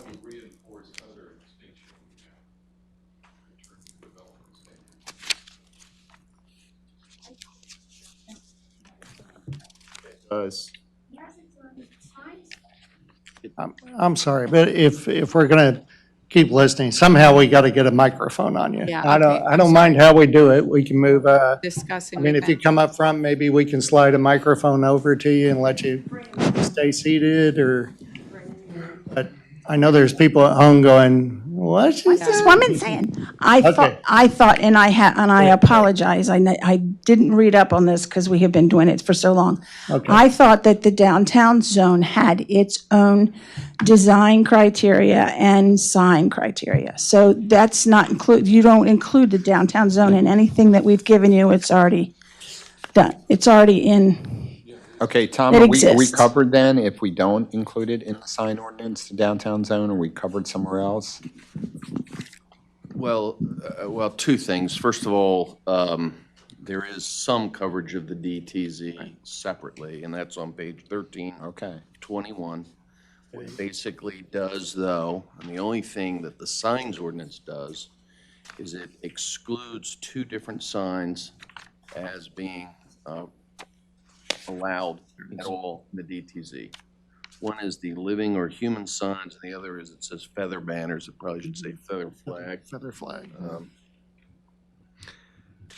Otherwise, the signs ordinance does not make any distinction between the DTZ and the commercial zone. Could we think add Rox- language that the other, Well, what I think Roxanne's referring to is separately, the planning commission adopted architectural design guidelines? design guidelines for the historic downtown, or that at least included separate requirements Yes. from the historic downtown. And so under those, yes, I believe that the planning commission can enforce those as to signs, as to the look of those signs. So we're covered. This ordinance really deals with what kind of sign can go where. okay, but let me ask you this then, not to get on the downtown, but those were guidelines or the ordinance. So they can't be held or enforced if the guidelines to a point where like this can. Like say if somebody that has an existing business already comes in and wants to change something down here, it's a loud sign in the downtown zone because there's nothing in here saying that type of sign's not allowed. It would have to be. But that would have to be approved by the planning commission. During the site plan. Yes. Right. Okay. All right. So as a part of the development review process, the Planning Commission has promulgated and approved, or has published and approved I'm saying if somebody wanted to change the sign that they already have down here. Would that have to go then, or would that have to go through John? Because part of the process, what we're trying to do here, since it's been back in 2009, is to actually streamline the process. Because we had people come in here with tape measurements and just clogging up the planning and zoning meetings. We'd send the people away for another 30 days, which was silly.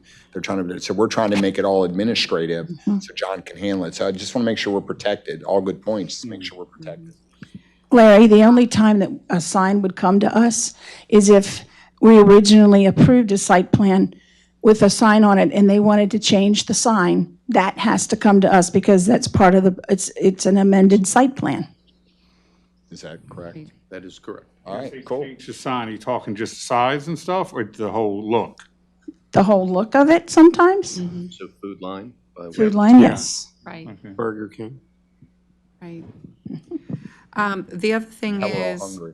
on page 13, section 14, A, where it talks about, oh no, that's not what I'm looking at. No. I'm looking at what are the ones that, Inflatable mitt? inflatable. The man. Desperation. Yeah, isn't that right now, I could be wrong, isn't that right now not allowed in the downtown zone? So at Oktoberfest, we had one in the rail yard. So if we are having a festival, do they have to get a waiver so that they're not in non-compliance? I would say it's an enforcement issue. We're not going to enforce a special. Okay, I just want to know. Good question. So, and then, again, I'd send an That guy email belongs to the to, town. send an email to Tom about the realtor trademark. I don't think that's in the sign ordinance, though. It is. Is it? No. don't I it's think there, they, but we'll review that. So we're okay using realtor as long as we don't have the trademark. There's one other consideration in all of this. In the middle of, as we were working on this, we got urging from town attorney that there was new consideration in terms of signage which could not differentiate on the basis or restrict on the basis of content. Okay? So out of fairness, we had to go back and tweak all of the I'll call it legislation, but the signage requirements and so forth, and caveats and all of that, we had to make them content neutral. Okay? Didn't matter whether they were political or they were this or that. We literally had to look at it entirely differently. It was like going from the horizontal to the vertical, or vertical to the horizontal. And Tom was very, very helpful in that regard, and we sourced where there had been concern and there had been interpretation by higher powers to say, that's not right. You can't discriminate on the basis of signage per content. So we went back and retooled everything. So what we have now has that in it as a consideration as well. Thank you. Anything else, Patty? Nope, I'm done, thank you. Pam? Got anything to add? Okay. All right, my only comments on it, which I reiterate what the other council members have said. We know you had a can of worms to work with, and so I appreciate the foundation that this serves as. I got a little stuck in the definitions between what was a permanent sign, what was a temporary sign, because some of your definitions, some of the definitions in here clearly call like a banner is a type of temporary sign of lightweight fabric. Feather flag sign is a freestanding temporary sign. And I think there's one example of one that's a marquee monument is a permanent sign. And then you have, I keep saying you, I apologize. And then the ordinance shows a temporary signs definition and a permanent signs definition. So as I was going through this, I was wondering if we need to either individually take types of signs and identify them as temporary or permanent, or let the definition stand by itself of a temporary sign and a permanent sign. That way we're not, arguing down the road as to what a temporary sign and a permanent sign is. Is a banner that is, although you do have it identified, a banner that is stuck to a pole on a rod and the rod doesn't move is, like in Safeway or over at Century Ford, is a permanent sign. But it's a banner on a permanent sign. So I just want to clarify that. So, I mean, my motion or my move is going to be that we table this until next month so I can sort through those issues in my own mind, because there's no way I can figure that out tonight. Right, I understand that. And one of the reasons we tried to keep it simple, this is no offense to John, but he's the one that's going to have to, if he has a question, he can always bring it to us. But we're trying to simplify it so much that by him just looking at it, he'll be able to say yay or nay. And that's why I think sometimes, and and if something, for instance, the person with the truck or whatever, if we get the complaints, then we'll address it. But to go through every single situation in a sign is just laborious, and it drives me to drink. So is the hope, would the hopes be that if a business came with a sign proposal, and let's say John maybe doesn't know what category it falls in, does he have the right to restrict it until he goes to planning to get clarification? So he does. So maybe at that point, you bring it and then you get a vote on 11 other people that say, yes, you can, or no, this is permanent, this is temporary, and it alleviates having to put maybe some extra work and verbiage into something that you guys could have a discussion about. And any sign that comes with a site plan or, is going to come to us. I mean, that's part of the site plan. So if it's a new person, we'll address that. So that's. I think you guys have thought of everything, so I appreciate it. Yeah, and kind of along the lines of what I was saying concerning temporary signs, and the reason why I'm going to ask for a month to review this some more is, things like in Section J, it says special provisions for feather flag signs, and it says a feather flag sign shall be no greater than 3.5 foot in width at its widest point and up to 12 feet in height. But we know that a feather flag sign is a temporary sign based on the definition. And then when you go up above to H and it says special provisions for temporary signs, and number 4 on H says sign text and graphics are to be pre-printed on a weather-resistant material, the size of which shall not exceed 2 foot by 3 foot. And temporary signs shall not be posted to utility poles, traffic, et cetera. So my mind cannot wrap around all of this tonight.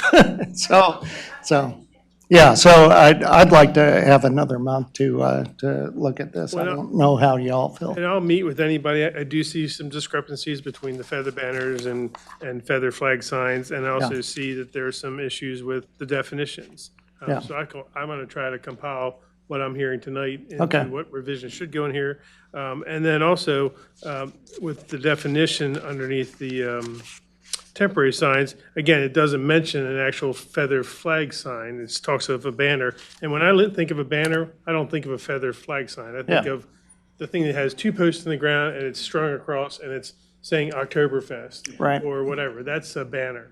Yeah. Now, if we want to classify a feather flag sign as a banner, that's fine. The clarification on those things are critical. All right. And if I do have any questions with the sign, I It should be typically. called a feather flag. It is more appropriate. I just think it should follow the same standard. Just my personal opinion. It's a council vote. Yeah. But yeah, I think, like saying, I'll meet with any of the town council members that want to come in and sit down with me, just try to give me some advance notice. Have you caught the concerns, and I guess talk to Tom about the legality of the Realtor trademark, Yes. to make sure those are incorporated. So, So we spent a lot of time on this sign ordinance. Are we going to enforce it? You know, that's a separate issue. Of course, but I can't say that we're gonna catch every thief, every speeder, so I can't really answer that question. Yeah, we do our best. I can tell you, Matt gets emails from me almost every weekend. yeah, so. I get emails from other people and I just forward them. So I'm going to move that we table ordinance 2019-11 until next month. Is there a second on that? I'll second. All right, Carl seconds that. Any conversation on tabling it? All right, all in favor, say aye. Aye. All opposed? All right. 3 yeses, and Councilman Poirier and Councilwoman Reed oppose. All right, thank you. Okay, next is ordinance 2019-12, APFO open space for referral to the Planning Commission. So what we did, Planning Commission members, is we went through, and to the best of our ability, we did what you guys asked when you sent it back to the council, which was to remove the community commercial mixed use verbiage from the ordinance. And now we're sending it back to you with only the downtown zone ordinance language in it. So we'd like for you to look at it again and see if it's something that that you guys intended, or if you want to tweak it again, and then send it back to us. Okay. So that's what we're doing, is sending 2019-12 back to you. Okay. I just want to point out Go one. ahead. I just want to make sure, because I did some calculations on it, I just want to make sure that one, it is a typo. I saw something here. It is a typo. I'm not reading the formula incorrectly. On page, say, 4 of 8 on here, it says if POS is less than 0.05, it's got a multiplication sign in that one. And on the next page, it's missing the multiplication sign. So is that just a typo on it, or does it mean a totally different formula? Just missing the X. Okay. That's what I thought. I just wanted to make sure. You see where that's at? I don't see the. Yeah. On page 5 of 8, under 2, when it says, when it goes with the commercial square footage calculation, right before that says if POS is greater than the 0.05, it has nothing. It's like TA, which is total acreage. So it's missing the multiplication sign there. In algebra, the variables are together. That means multiplication, right? Sometimes. But we should be consistent. Yeah, I know. I just want to be consistent, because one person will come and say it's no multiplication sign, and I'm just using. I know, man. It's just one of those things. Trying to give no one leeway to come back and. I did circle it, but I was like, I'm a teacher. It's all right. Now, what would happen if one of your students came back? Would they fail? No, they would know because I taught them that. Okay. All right, moving on. That's it. Any other comments on -12? Okay, moving on to unfinished business, improvements to the municipal parking lot, Center Street, Cross Street, and Park Avenue. We've already had the public hearing. We've had a review of the plans, so it's our turn at the council table to comment on the 4 options or derivatives thereof. So anybody want to open up on that one? Yeah, I'll go, Councilman. Okay. So I've only been on the council for five and a half years, and I've already seen this process go through another numerous remodels, and to go from phases now to options to get it maybe a little bit more clarified. Barney, thank you very much for doing that, and in retrospect, trying to simplify the process so that people would be able to understand the different options instead of phases. Thank you. Also, I would, a lot of comment made to Center Street, and I would like to just reiterate that for the sitting council members, that people are starting to recognize what we need to do as a town, and it's about time that we, as a council, start to take some action onto that as well. I'm hearing some of the options and concerns there. I think we can certainly address many of the concerns. I don't want to get too specific and nitty-gritty down to a single business owner and making sure that they are appeased, and not to cater to this business owner, but to make sure that equity is spread throughout each of the options, I think is really important so that we don't handcuff ourselves further on down the line. I wasn't terribly in favor of, I'll just call it the snake method, which is option 2, sort of going through. It was always really confusing when that option sort of presented itself, maybe 4 years ago when we were looking at that as an option, and just people trying to walk through traffic. That always kind of gave me some concerns. I am in favor, however, of what the town is presenting as option 4, is allowing some extra spaces, allowing some sidewalks there, and trying to make it more pedestrian friendly than what I think some of the other options tailor to there. I think there were some concerns with the Flatiron building, and that is a whole nother discussion for another day, and Councilman Hushhour mentioned that we're going to stop kicking the can down the road on that one, so I can't wait to hear maybe some of the future options for that. But as I mentioned, I'm in favor of option 4, considering public safety through some of the sidewalks that are being improved upon, as well as the grading issues, and adding that right-hand turn on Main Street to, Center Street to Main Street, since some of the residents did offer an option for bringing Center Street through. You're going to need a right-hand turn lane there. So I think at the same time where we just are preparing for the future as well. So those are my comments. Pam? Yeah, so as part of the downtown revitalization, I see these improvements as sort of jump-starting that. It adds sidewalks, curbs, takes some property that doesn't look so pretty right now and makes our downtown look a little bit nicer, a little bit more professional, definitely more pedestrian-friendly. For me, my only concern with option 4 is making Cross Street a one-way because of the residents on that road. So I personally like option 3 right now, but I think what actually is most important, regardless of what direction we go in the future, none of these changes are necessarily permanent and can't be undone.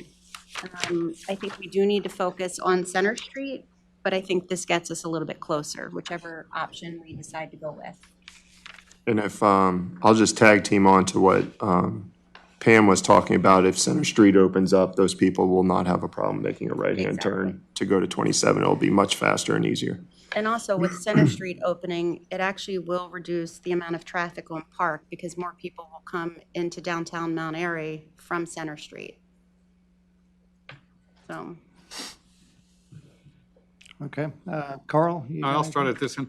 I agree with the comments that Councilwoman Reed and Councilman Poirier said. It is, walkability is nice, sidewalks are nice. But I'm just wondering if, since hearing the things about the one-way street across, can we do a combination of like option 3 and option 4, like make it maybe one way from the parking lot down to Center Street? So people that still live on Cross Street wouldn't have to go do the big loop-de-loo to get out. Does that make, do you follow me? You know what I'm saying? Like what option one had, or option two had, like, option two originally just had the one-way coming up from Cross Street to the self-storage yard. So would that be feasible? The only thing I'd say is probably create more confusion. Okay. People won't know, okay, I can't turn down, I can go this way, but I can't go that way, but where do I go from there then? All right. That means I have to go through the parking lot. Okay. Or, you know, what I mean, if you Yeah. just have one route going, or just leave the two-way, it's probably better one of those two options than to kind of split it. Okay. Just trying to address the concerns of the people that still live on Cross Street. But other than that, I mean, just maybe option four, take into some considerations of the people, like the business owners and the homeowners on Park Avenue with the parallel parking. Potentially, like, remove that maybe, or allow loading zone only, so you don't limit the space. And as the State Farm lady was saying, safety issues with her customers walking in between cars and stuff. Maybe not all of the parallel, just in front of the homes and the businesses there, or reduce it. Other than that, that's about it. I like what you've done. Very nice. And I take it to sidewalks, or what I would classify as hardened sidewalks, concrete and stuff, raised above the road. Raised except for the driveways. Okay. Crossing Veterans Lane, or, Okay. yeah, it'd be raised where, in front of the buildings. Yeah. That's it. Thank you. Does option four with the right-hand turn being installed there, does that add the traffic light, the traffic signalization at Center Street and Main Street? No, but when Center Street goes through, before we put Center Street all the way through to 27, our traffic engineer did say that that's something that would have to be reevaluated. Okay. To see I just wasn't sure if it would be part of the option. that's all. signalization would be needed there. Gotcha. Cool. Thank you. Patty? Okay. Barney, I want to thank you. Option 3 looks very familiar. So thank you for listening to our concerns. I'm sort of torn because I, of course, like option 3. But then after seeing option 4, I like the idea of having more walkability for people in the town.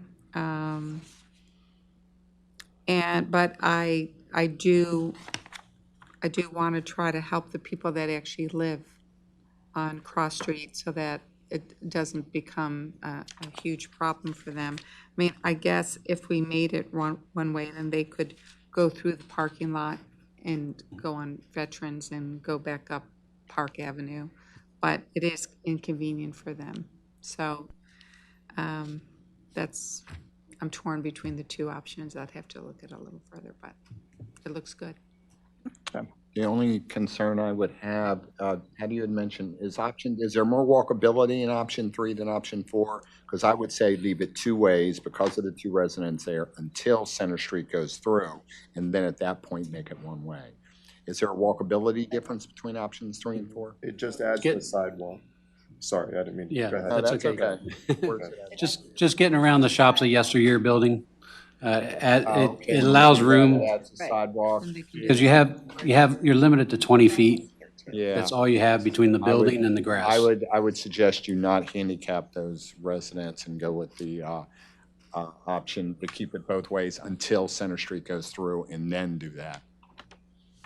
Okay.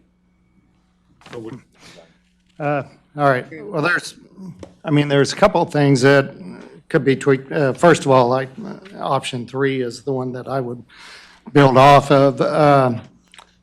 As opposed to option 4, where it goes one way, is there a possibility of putting the sidewalk in the future, putting the sidewalk around the backside of the shops of yesteryear, as opposed to having them in front? Sure, there's, Know what I mean? yeah, there is. Yeah. If you're going from the parking lot Yeah. to their front door, which is on Cross Street, Mm-hmm. that means You that still they got a would have to problem there. walk more than 3/4 of the way around the building to get to the door. Yes. So, Okay, what you have to do now. True. or walk in the street. Yeah, yeah, I agree. So, I mean, I do think that, option 3, if you wanted to increase that walkability, you could have a sidewalk that goes around the backside of yesteryears. That would be the west side of yesteryears, and could perhaps remediate that issue of people. So that may be a tweak that we look at with option 3. Well, I was Go ahead. counting, sorry, I was counting the parking spaces. Option 4 gives you 3 more parking spaces. It does, but I mean, Parking- we've been told, and I'm Yeah. somewhat of a believer that it's a quality issue, not a No, quantity issue. I'm just wondering, as Council President Hushhouse had put the sidewalk on the backside Yeah. of Shopee yesteryears, can we still do the parking design in option 4? Or is that parking option in 4 related, so would be restrictive because, not restrictive, is the only way of doing the parking option 4 with the one-way street, or can it be done with the two-way street? You're talking about on the west side of the building? Yeah, well, I like the parking options Like south. south, yeah. It's like at the very tip. Here, Barney, this is what I'm talking about. The parking on option 4. Yeah, option You're 3 gonna has a lose some spots. has a different layout in option 3 than option 4.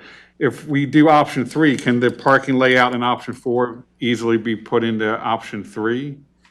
I can look at it, but I think the one difference was if we can move the sidewalk and narrow the road, then we can add probably a space in each of those 4. That's what I was trying to get at, like if, That's the reason why there's 3 or 4 more Okay. spaces there. that's what I was trying to, thank you, get at. I mean, my feeling is that Cross Street needs to stay a two-way street. So it looks like option 3 with some modifications to the parking Yeah, in Shopee yesteryear. So I would move the sidewalk back behind. The other thing I would do in listening to, what's her name, Cherie Cates, is that I would not go for the parallel parking over on the south side of the street. I would just leave that as loading zone and an ability to get around a car that stalls or is stuck, or for a fire vehicle to get around, whatever it needs to be. So I would eliminate the parallel parking on the south side. I appreciate all the Center Street comments. They kind of swayed me a little bit, only I know that Center Street has to come in a sequence, and that sequence is, we need to figure out what's happening on that property up there, and to figure out what's going on the property, we have to have some sort of a mixed-use zoning in the commercial district, or we need to bail out of that and figure out what commercial body's going to go out there, or whatever is going to happen to that land, we have to figure it out before we can get Center Street. I don't want to spend a bunch of tax dollars out there. What'd we come up to? To build that 800-foot of road. I'm not beyond doing it if we can enter an agreement that, that basically we get paid back in the future in some way. But having said that, I'm not ready to pull the trigger on We have a dumping. Center Street fund, but it's very. Yeah. So anyway, when this first came up, of course, I was trying to piecemeal it. I felt there were things that needed to be done and things that we wanted to do. And I think that the Center Street improvements are excellent. I think we need to do those Center Street improvements. So I buy off on that. I think that fixing up Cross Street in the municipal parking lot, we need to do that. We need to improve the grade going down the hill on Cross Street, and whatever we can do to make the parking lot safer, I agree to all that. Where I'm getting stuck at is of course, Park Avenue going one way. I do believe that if we go one way and we just do parallel parking up against the berm over on the north side, we're not doing anything that we can't turn around. If we find out in 6 months that we made a big mistake and we got a reverse course, we can do that. Are you in agreement that that could be done? We could, yeah. You could always add parking on the other side if you said, hey, we'll put a loading zone and parking. It could always be added later. It's just lines.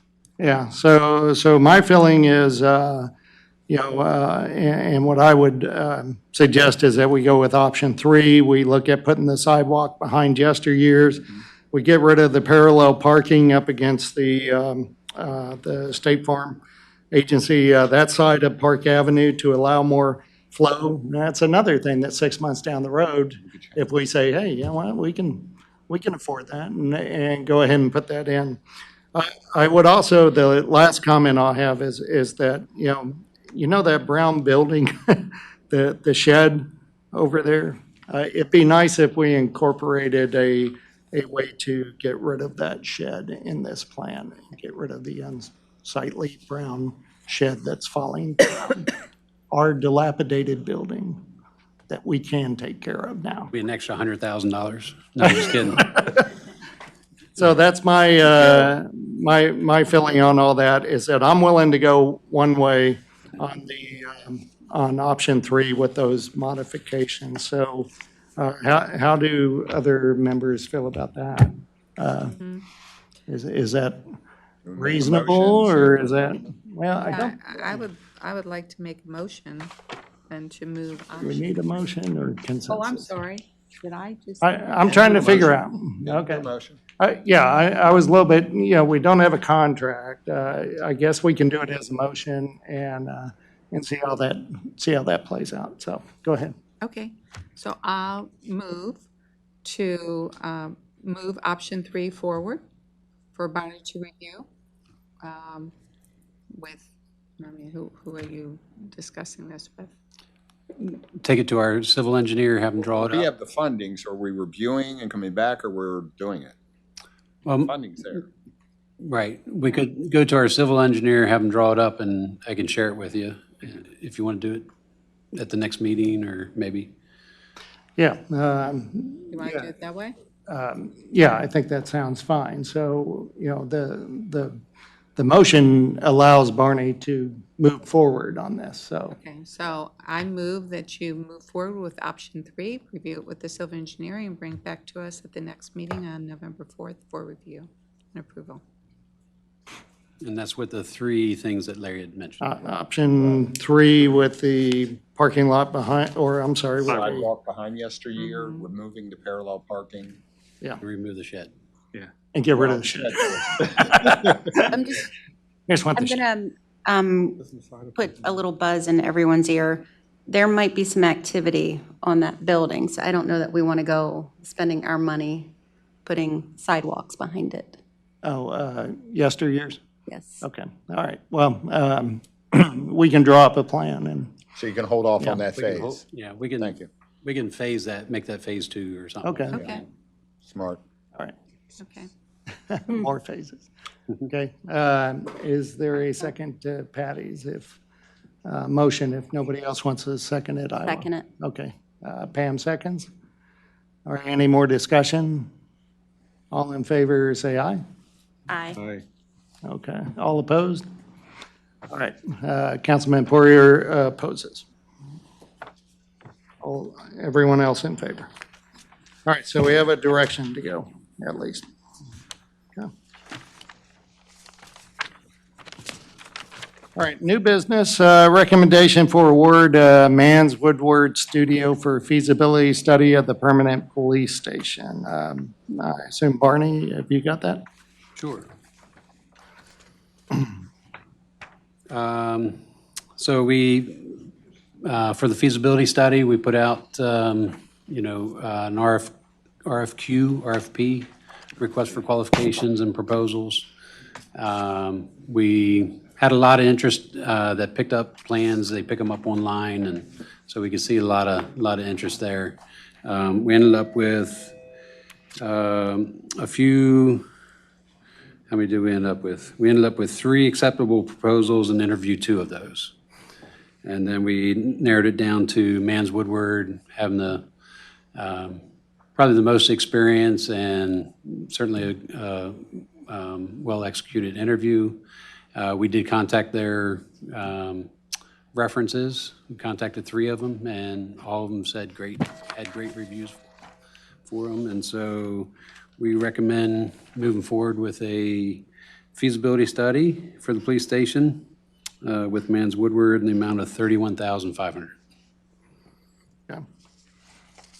All right, I'll go ahead and move it in so we can have a vote. Is there a second? I'll second. All right, Jason seconds. Okay, and on to discussion. Just one question here, Barney. What will be included in the feasibility study? What does that cover, I guess, is the best way to describe my concerns. Okay. So I don't remember what your concerns were, but No, concerns, but like what Yes. does the feasibility study include? What are we getting for the 31,000? So it's certainly a needs analysis. We have a temporary station, so I think we've kind of looked at, probably the chief has looked at, everything that we've needed while we were building that and moving forward with, I know they like a couple things that were not included in that, such as a garage where you can pull in and, be able to close the door behind you kind of thing. But we couldn't put that into the temporary station. Okay. So the needs assessment is something that Mans Woodward would help us with and, work with the chief and what he has now and what he needs in the future. The second thing would be helping us find a location, which we have a preliminary list, and we're actually adding to that list. And we have already given the applicants those lists, and then they will also look at any other possibilities where they might think that, would be a good look for us that we haven't even thought of. So that was part of the scope. We basically just don't want to rely on our own or even the chief, who certainly has experience, but not maybe construction experience. So we're bringing in professionals to help us design. We are looking forward to the future, and I'll just be very blunt. We were talking about maybe designing it for 20. 20 police officers. I no way see this town doubling. So I'd ask Barney, when you do it, to design it for 15. Perhaps that's enough future expansion and can keep us in the next 20 years. But to do 20, I think, is just out of line. So we're going to look towards the future as well. Okay. And the last thing is a concept plan. So just so Rough you can drawings. get an initial look of what it would look like on a couple of those properties. Okay. Council needs to sit down and see what's wants and what's needs, because there is a difference. Yep. Thank you. Yep. Does anyone else have comments? I'm going to turn to David. I'm going to pull you out. David Warrington, our new town administrator, was in the town of Cheverly and worked on building a police station, correct? Do you have any input toward this, since you have some expertise and background in it? Just that the steps that we're going through are the right steps. Location was key to us, and with citizen input, we ended up putting it in a residential area, but we had put some restrictions on how we go out with lights and sirens, whereas had we been in the commercial area, that wouldn't have been a factor. But part of the commercial area, there was an old bank building that we were looking at, and our concern was some of the things that we've discussed, bringing prisoners in or people in custody in, and also the fact that we wanted them connected with the community. So you have the presence of having them here, and there was some security back then of people liking their police where they were close to them. So weigh all those factors in as well. Okay. And I think visibility, location is going to be key as well as a deterrent. I want people to see we have a police station and we have a large police force. Yeah. One last question for you. Said, how many officers were in the police station that you helped to build? It was a town of 6,000. Okay. And we had 16 officers. Okay. The 16 officers, our crime rate was a little higher too. Okay. It was higher. I seen the chief smiling. Well, I know. We worked 24 hours, and we worked on a 3-man squad or a 3-person squad in order to facilitate injuries, vacations, court time, all that, to make sure we always had two on the street at all times. And that was a real safety issue right next to DC. Okay, Yeah. all right. Well, I'm glad you're working for us now, so appreciate having you here. Okay, any other comments on this? All in favor, say aye. Aye. All opposed, say no. All right, and that was unanimous. Okay. Mayor's report. Wow, we've actually made it to the report, so. Do it. I have no formal report. Okay. Did you have something else? I'm sorry. No, I No formal was report. going to say nice things about you before I turn it over. Oh, it's not, we have time. Anyway, no formal report. That'll be filed later. On behalf of the town council, the town of Mount Airy, and myself, we do offer our condolences to Heather Smith in the passing of her mother. I'd like to give a big thank you to Councilwoman Pamela Reed for another hugely successful Oktoberfest, and for all the council members that took part and that supported this, and it keeps this kind of energy going in town. Thank you all for doing that. I'm going to steal somebody's thunder because I am the chairman for the American Breast Cancer Walk, and it's on October 20th, and that's why everybody here is wearing pink today. It's now Breast Cancer Awareness Month. That concludes my quick report, and I have my appointments. I would like to appoint Mary Hushauer for the Streets and Roads Commission, Dan McNeil for Economic Development. As y'all know, he owns Miscellaneous Distillery. Martina Hatley to be appointed to the Planning Commission, and Keith Humble to be reappointed to the Recycling and Sanitation Commission. Okay. That concludes my recommendations. All right, and Martina will be the alternate? She will be the alternate. Okay. I'll move that we accept the mayor's nominations to commissions. Is there a second? Carl seconds. All in favor, say aye. Aye. And that's unanimous. Beautification, Parks and Recreation Commission, Carl, Councilman Munder. Meeting was held on Tuesday, September 7th. The commission is still working on the questions for the upcoming town survey. The commission also purchased plants for the banner sign and other parks from southern states during their recent 50% off sale. So they got a lot of plants for some low money. The commission also purchased a picnic table for the Wildwood Park gazebo. This will be installed this spring. And the design for this year's town Christmas ornament is moving ahead. It should have been shared with the Historical Society by now for their input. I'm not sure if it has moved along there or not. I think they've been ordered today.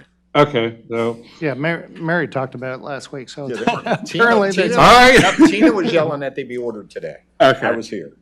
All right, so I presume that they are on order. So they will be here shortly. The commission members continue with the ongoing monthly upkeep of the gardens at various parks. The commission member Beverly Blanchard has been expanding the garden at the Rails to Trails entrance in Wildwood Park in the hopes of adding more gorgeous flowers next year or the year after. The commission chair, Tina Swanson, is also interested in starting the process of establishing an arboretum in the Windy Ridge Park. And the presenters at this past meeting has been Girl Scout Junior Troop 4012, came before the commission as part of their Take Action project. They've made it before the Parks and now the Beautification Commission in the request for the addition of a trash can at the rail yard entrance to the Rails to Trails. And I would like to say thank you to the Beautification Commission for authorizing up to $500 for the purchase of the trash can. I'm just currently waiting to hear back from the Public Works Department on the cost of the trash can so we can move forward. Because I'm trying to match, my daughter's part of that troop, so I've been put in charge of obtaining the trash can. So basically it's just waiting for the quote back to match everything else. And the commission meetings are held on the third Tuesday of every month at 7 p.m. in Town Hall. The next meeting is the 15th of October. Now for the Parks and Rec met on September 9th, Thursday. There were two guests that came before the board. One was Hannah Ratchford. She did a presentation to the board to seek input for her Girl Scout Gold Award project. Her project will be consisting of educating senior citizens about the benefits of exercise. So she plans to hold an educational event at Wildwood Park. Afterwards, she plans to put up signs along the walking trail over at Wildwood as as a modified little exercise trail for the seniors to do various exercises as they walk over there.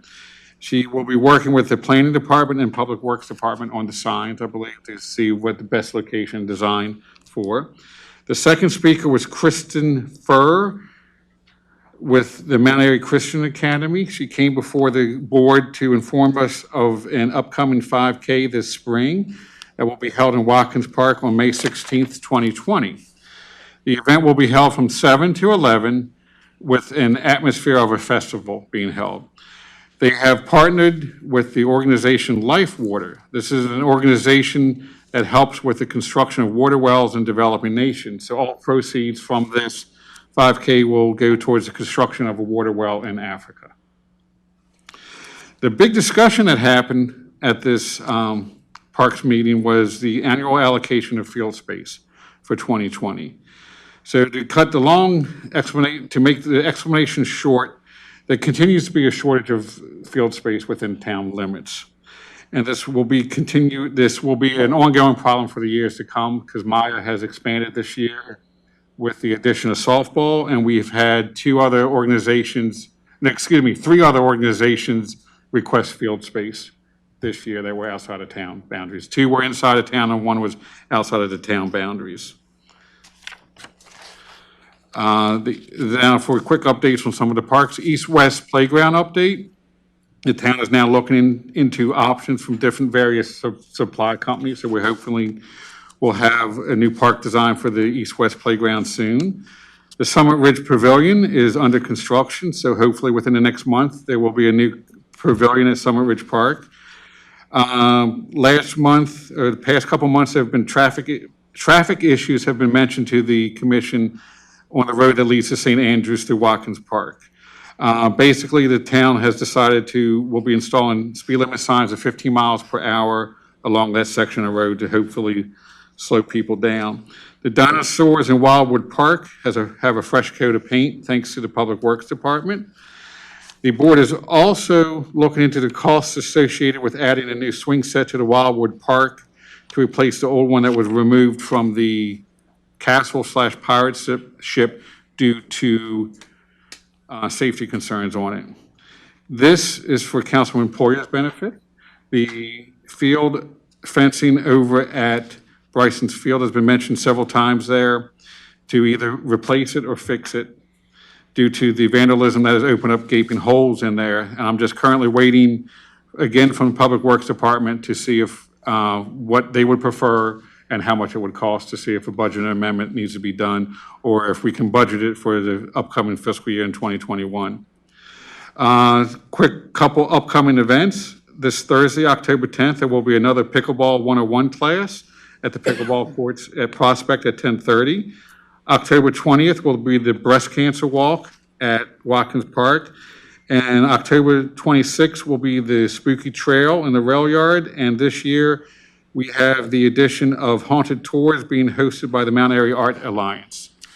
Parks meetings are held on the 3rd Thursday of every month in Town Hall at 7 p.m. Saying this, the next meeting has been moved to October 24th due to the Taste of Mount Airy being held on that same night. And that concludes the report. All right, thank you. Economic Development Planning Commission, Councilmember Reed. The Planning Commission met on Monday, September 30th. We discussed 2019-9, which is the proposed text amendment to neighborhood professional. Planning voted to send that to council with a favorable recommendation. We also talked about the rezoning request, case 2019-1, which is the Voslo property located at 1801 South Main Street. That received an unfavorable recommendation to town council, and I believe that will come before us next month. Also at that meeting, the Frederick County planner, Tim Goodfellow, gave a brief presentation on some development happening in Frederick County. One of the things he mentioned was New Market on the east side has about 4,600 homes already approved for development. So that could actually add about 12,000 people to our roadway, our resources, our infrastructure. So it's certainly something to watch. And Food Lion is getting a brand new sign. Our next planning meeting is Monday, October 28th, 7 PM, Town Hall. EDC, the last meeting was Wednesday, September 25th. Quick update on the gas line. We do have a meeting scheduled for this Wednesday, October 9th, 4 PM here at Town Hall. BGE will present or unveil a new proposal for Main Street to bring the gas line down. EDC also formed a subcommittee that reviewed our blight ordinance and compared it to town code, found that the code and the blight ordinance were strong, and the chair of EDC, Donna Marie Needle, I believe is going to meet with David, the new town administrator. Have you already had that meeting? Okay, good. To sort of brainstorm how we can enforce it and move forward. Again, it goes back to the concept that if we have blight property, we're not going to attract new business to town, so we need to correct it as soon as possible. The next meeting is Wednesday, October 23rd, 7 PM, Town Hall. EDC town staff and MAMSA are starting discussions on Small Business Saturday for November 30th. We actually have a meeting Thursday, October 10th at 4 PM to discuss it. The next MAMSA meeting is Monday, October 21st. Cars and Coffee is this Sunday, October 13th, 8 to 11 in the municipal parking lot. The last Cars and Coffee will be October 27th. And Junior Task Force meets again October 21st, 5 PM. We're actually going to go to Nils Farm. We're looking for a group project for them to work on, sort of something long-term that embeds them in the community. So we're trying to expose them to a lot of different experiences so that they can decide what they want to focus on moving forward. Whether it's agriculture or public safety, we want the kids to sort of focus in on one thing. And of course, the fall MML conference is this coming week, which John and I will be attending. And that concludes my report. All right, thank you. Sanitation, Recycling, and Mount Airy Sustainable Commission Council Member Poirier. Yep. At our last meeting was sanitation and recycling. We had Maria Myers from Carroll County Recycling come and join us and just offer some of her comments about recycling and how difficult it's becoming with the new restrictions coming from China. With her help, we are looking at redesigning the recycling stickers that go on all the bins. And so we will have, I would say probably in the next month or so, a new printout of those stickers to go on all the recycling bins so that we can make sure that we are doing our part when it comes to recycling. We have a Fall Drug Take Back Day on October 26th. And the mayor already mentioned making strides on October 20th, which is the Real Men Wear Pink. My next meeting will be October 16th, which is the Sustainable Mount Airy Commission here at Town Hall, 7 PM. Is that it? I'm all set. Thank you. Sure. Okay, let's see. Streets and Roads Commission, Council Member Washima. We had our meeting the beginning of September, and I gave that report at our other meeting that we had on September 9th. Okay. So we didn't have any other meetings, so I'm good to go. Good to go. All right. Water and Sewer Commission and Special Projects, that's myself, and get started there. But, first thing any water and sewer liaison does is calls on Dick Swanson. So, Dick, do you want to read out the motion that was presented for the stormwater mitigation projects and the dues that need to be included in the budget? All right, Dick Swanson, Water and Sewer. I'm not going to read this up. I'll just give you a little background. Mount Airy and the other 8 municipalities in Carroll County, along with the county, are members of WRCC, Water Resource Coordination Council, and they've been mainly dealing with our permits on stormwater management. You probably noticed what's gone on over Marydale with that big hole in the ground, and there's one plan for East-West Park. At that meeting, it was discussed that the current permit runs out December 31st, 19. We don't expect that the state is going to issue a draft permit for comment prior to the setting the budgets for the municipalities in the county. And therefore, the WRCC is requesting that each town use a similar method to budget for fiscal 2021 for how much their dues will be to the stormwater management MOA.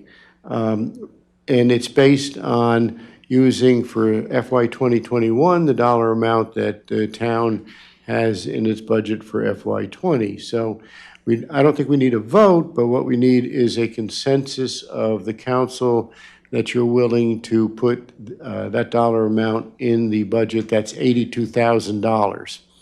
The way that works is the town-county agreement, that money is subtracted from the other money that is provided to the town for other services that the town provides, that the county normally would provide.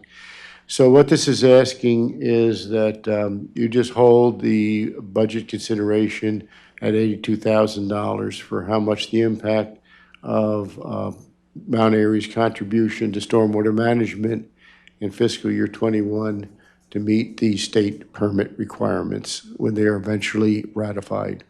Yeah, and in return, how does that help us? In return, I can just give you one quick financial, and that is that that pond at Marydale cost $1,300,000. Over the 5-year period, we, the town, put in about $350,000, $360,000. That was our commitment, because the MOA is built on an 80-20 split where the county puts up 80% of the cost roughly, and the community will put up 20% in form of dues. And that $80,000, by the way, is paid each year, $82,000 over a 5-year period. So that's how you get to your amount. So we paid about $350,000, $360,000 for, got a $1.3 million project and kept us in compliance with state law. Okay, all right, thanks. So the gist of what he's saying is that it needs to be included in the budget. Okay. Just make sure it's All right. one on staff. And I don't, Charlene, when we're doing the budget. yeah, I don't think, a motion needs to be made. Pat just needs to include it in the We just gotta budget, make sure and it's in then the we budget. need to vote on the We have budget. another $1 million project coming up on the Frederick side.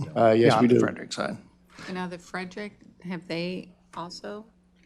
Frederick does not participate with their municipalities in stormwater management. They do nothing. But having said that, Carroll County has agreed to Yeah, pay. Carroll County stepped up and they provide engineering and services, and they also do the contracting and everything. So they will be doing the contracting, except to the extent that they perform services and have to hire outside, we have to pay 100% of the cost. That pond is $800,000-$900,000 estimate. Plus, there's a dam over in Twin Ridge that's got to be taken care of. So, we're going to be putting out $1 million, $1.2 million. Now, let me ask you something. I know you said that Frederick doesn't do anything, but is there any possibility that we can go in front of the council or commissioners, whatever they County call themselves executive. now, the county executive, and like send a letter from our town and We, go in we, front of their meetings? we could do that. We have met with Frederick County over the years to discuss this. And the bottom line really is, no, we don't support our municipalities for stormwater management purposes, but we wholeheartedly agree that Carroll County can take care of supporting you in whatever way they feel comfortable. And luckily, Carroll County is stepping up to the plate. So, anyway, yeah, I think we get the gist of that part of it. All right, yeah. Thank you. Just so you hold $82,000 in bay. You get up and walk to the podium to keep you healthy. We have to keep you healthy. So, rest of the report, infill and infiltration numbers are back below the APFO standards thanks to the lack of recent rainfall. However, all my watermelons died too, so that's unfortunate. Questions, we agreed on the questions for the upcoming survey, so we have submitted those to, I believe, Steve Demoter or maybe Doc. Okay, the commission agreed to give a variance to Wings of Angels Chicken to exclude them from having a grease trap because they bake their Wings of Angels. And so they don't need one, so that's great. Next meeting for the Water Commission is November 6th, at 7 PM at Town Hall. And that concludes my report.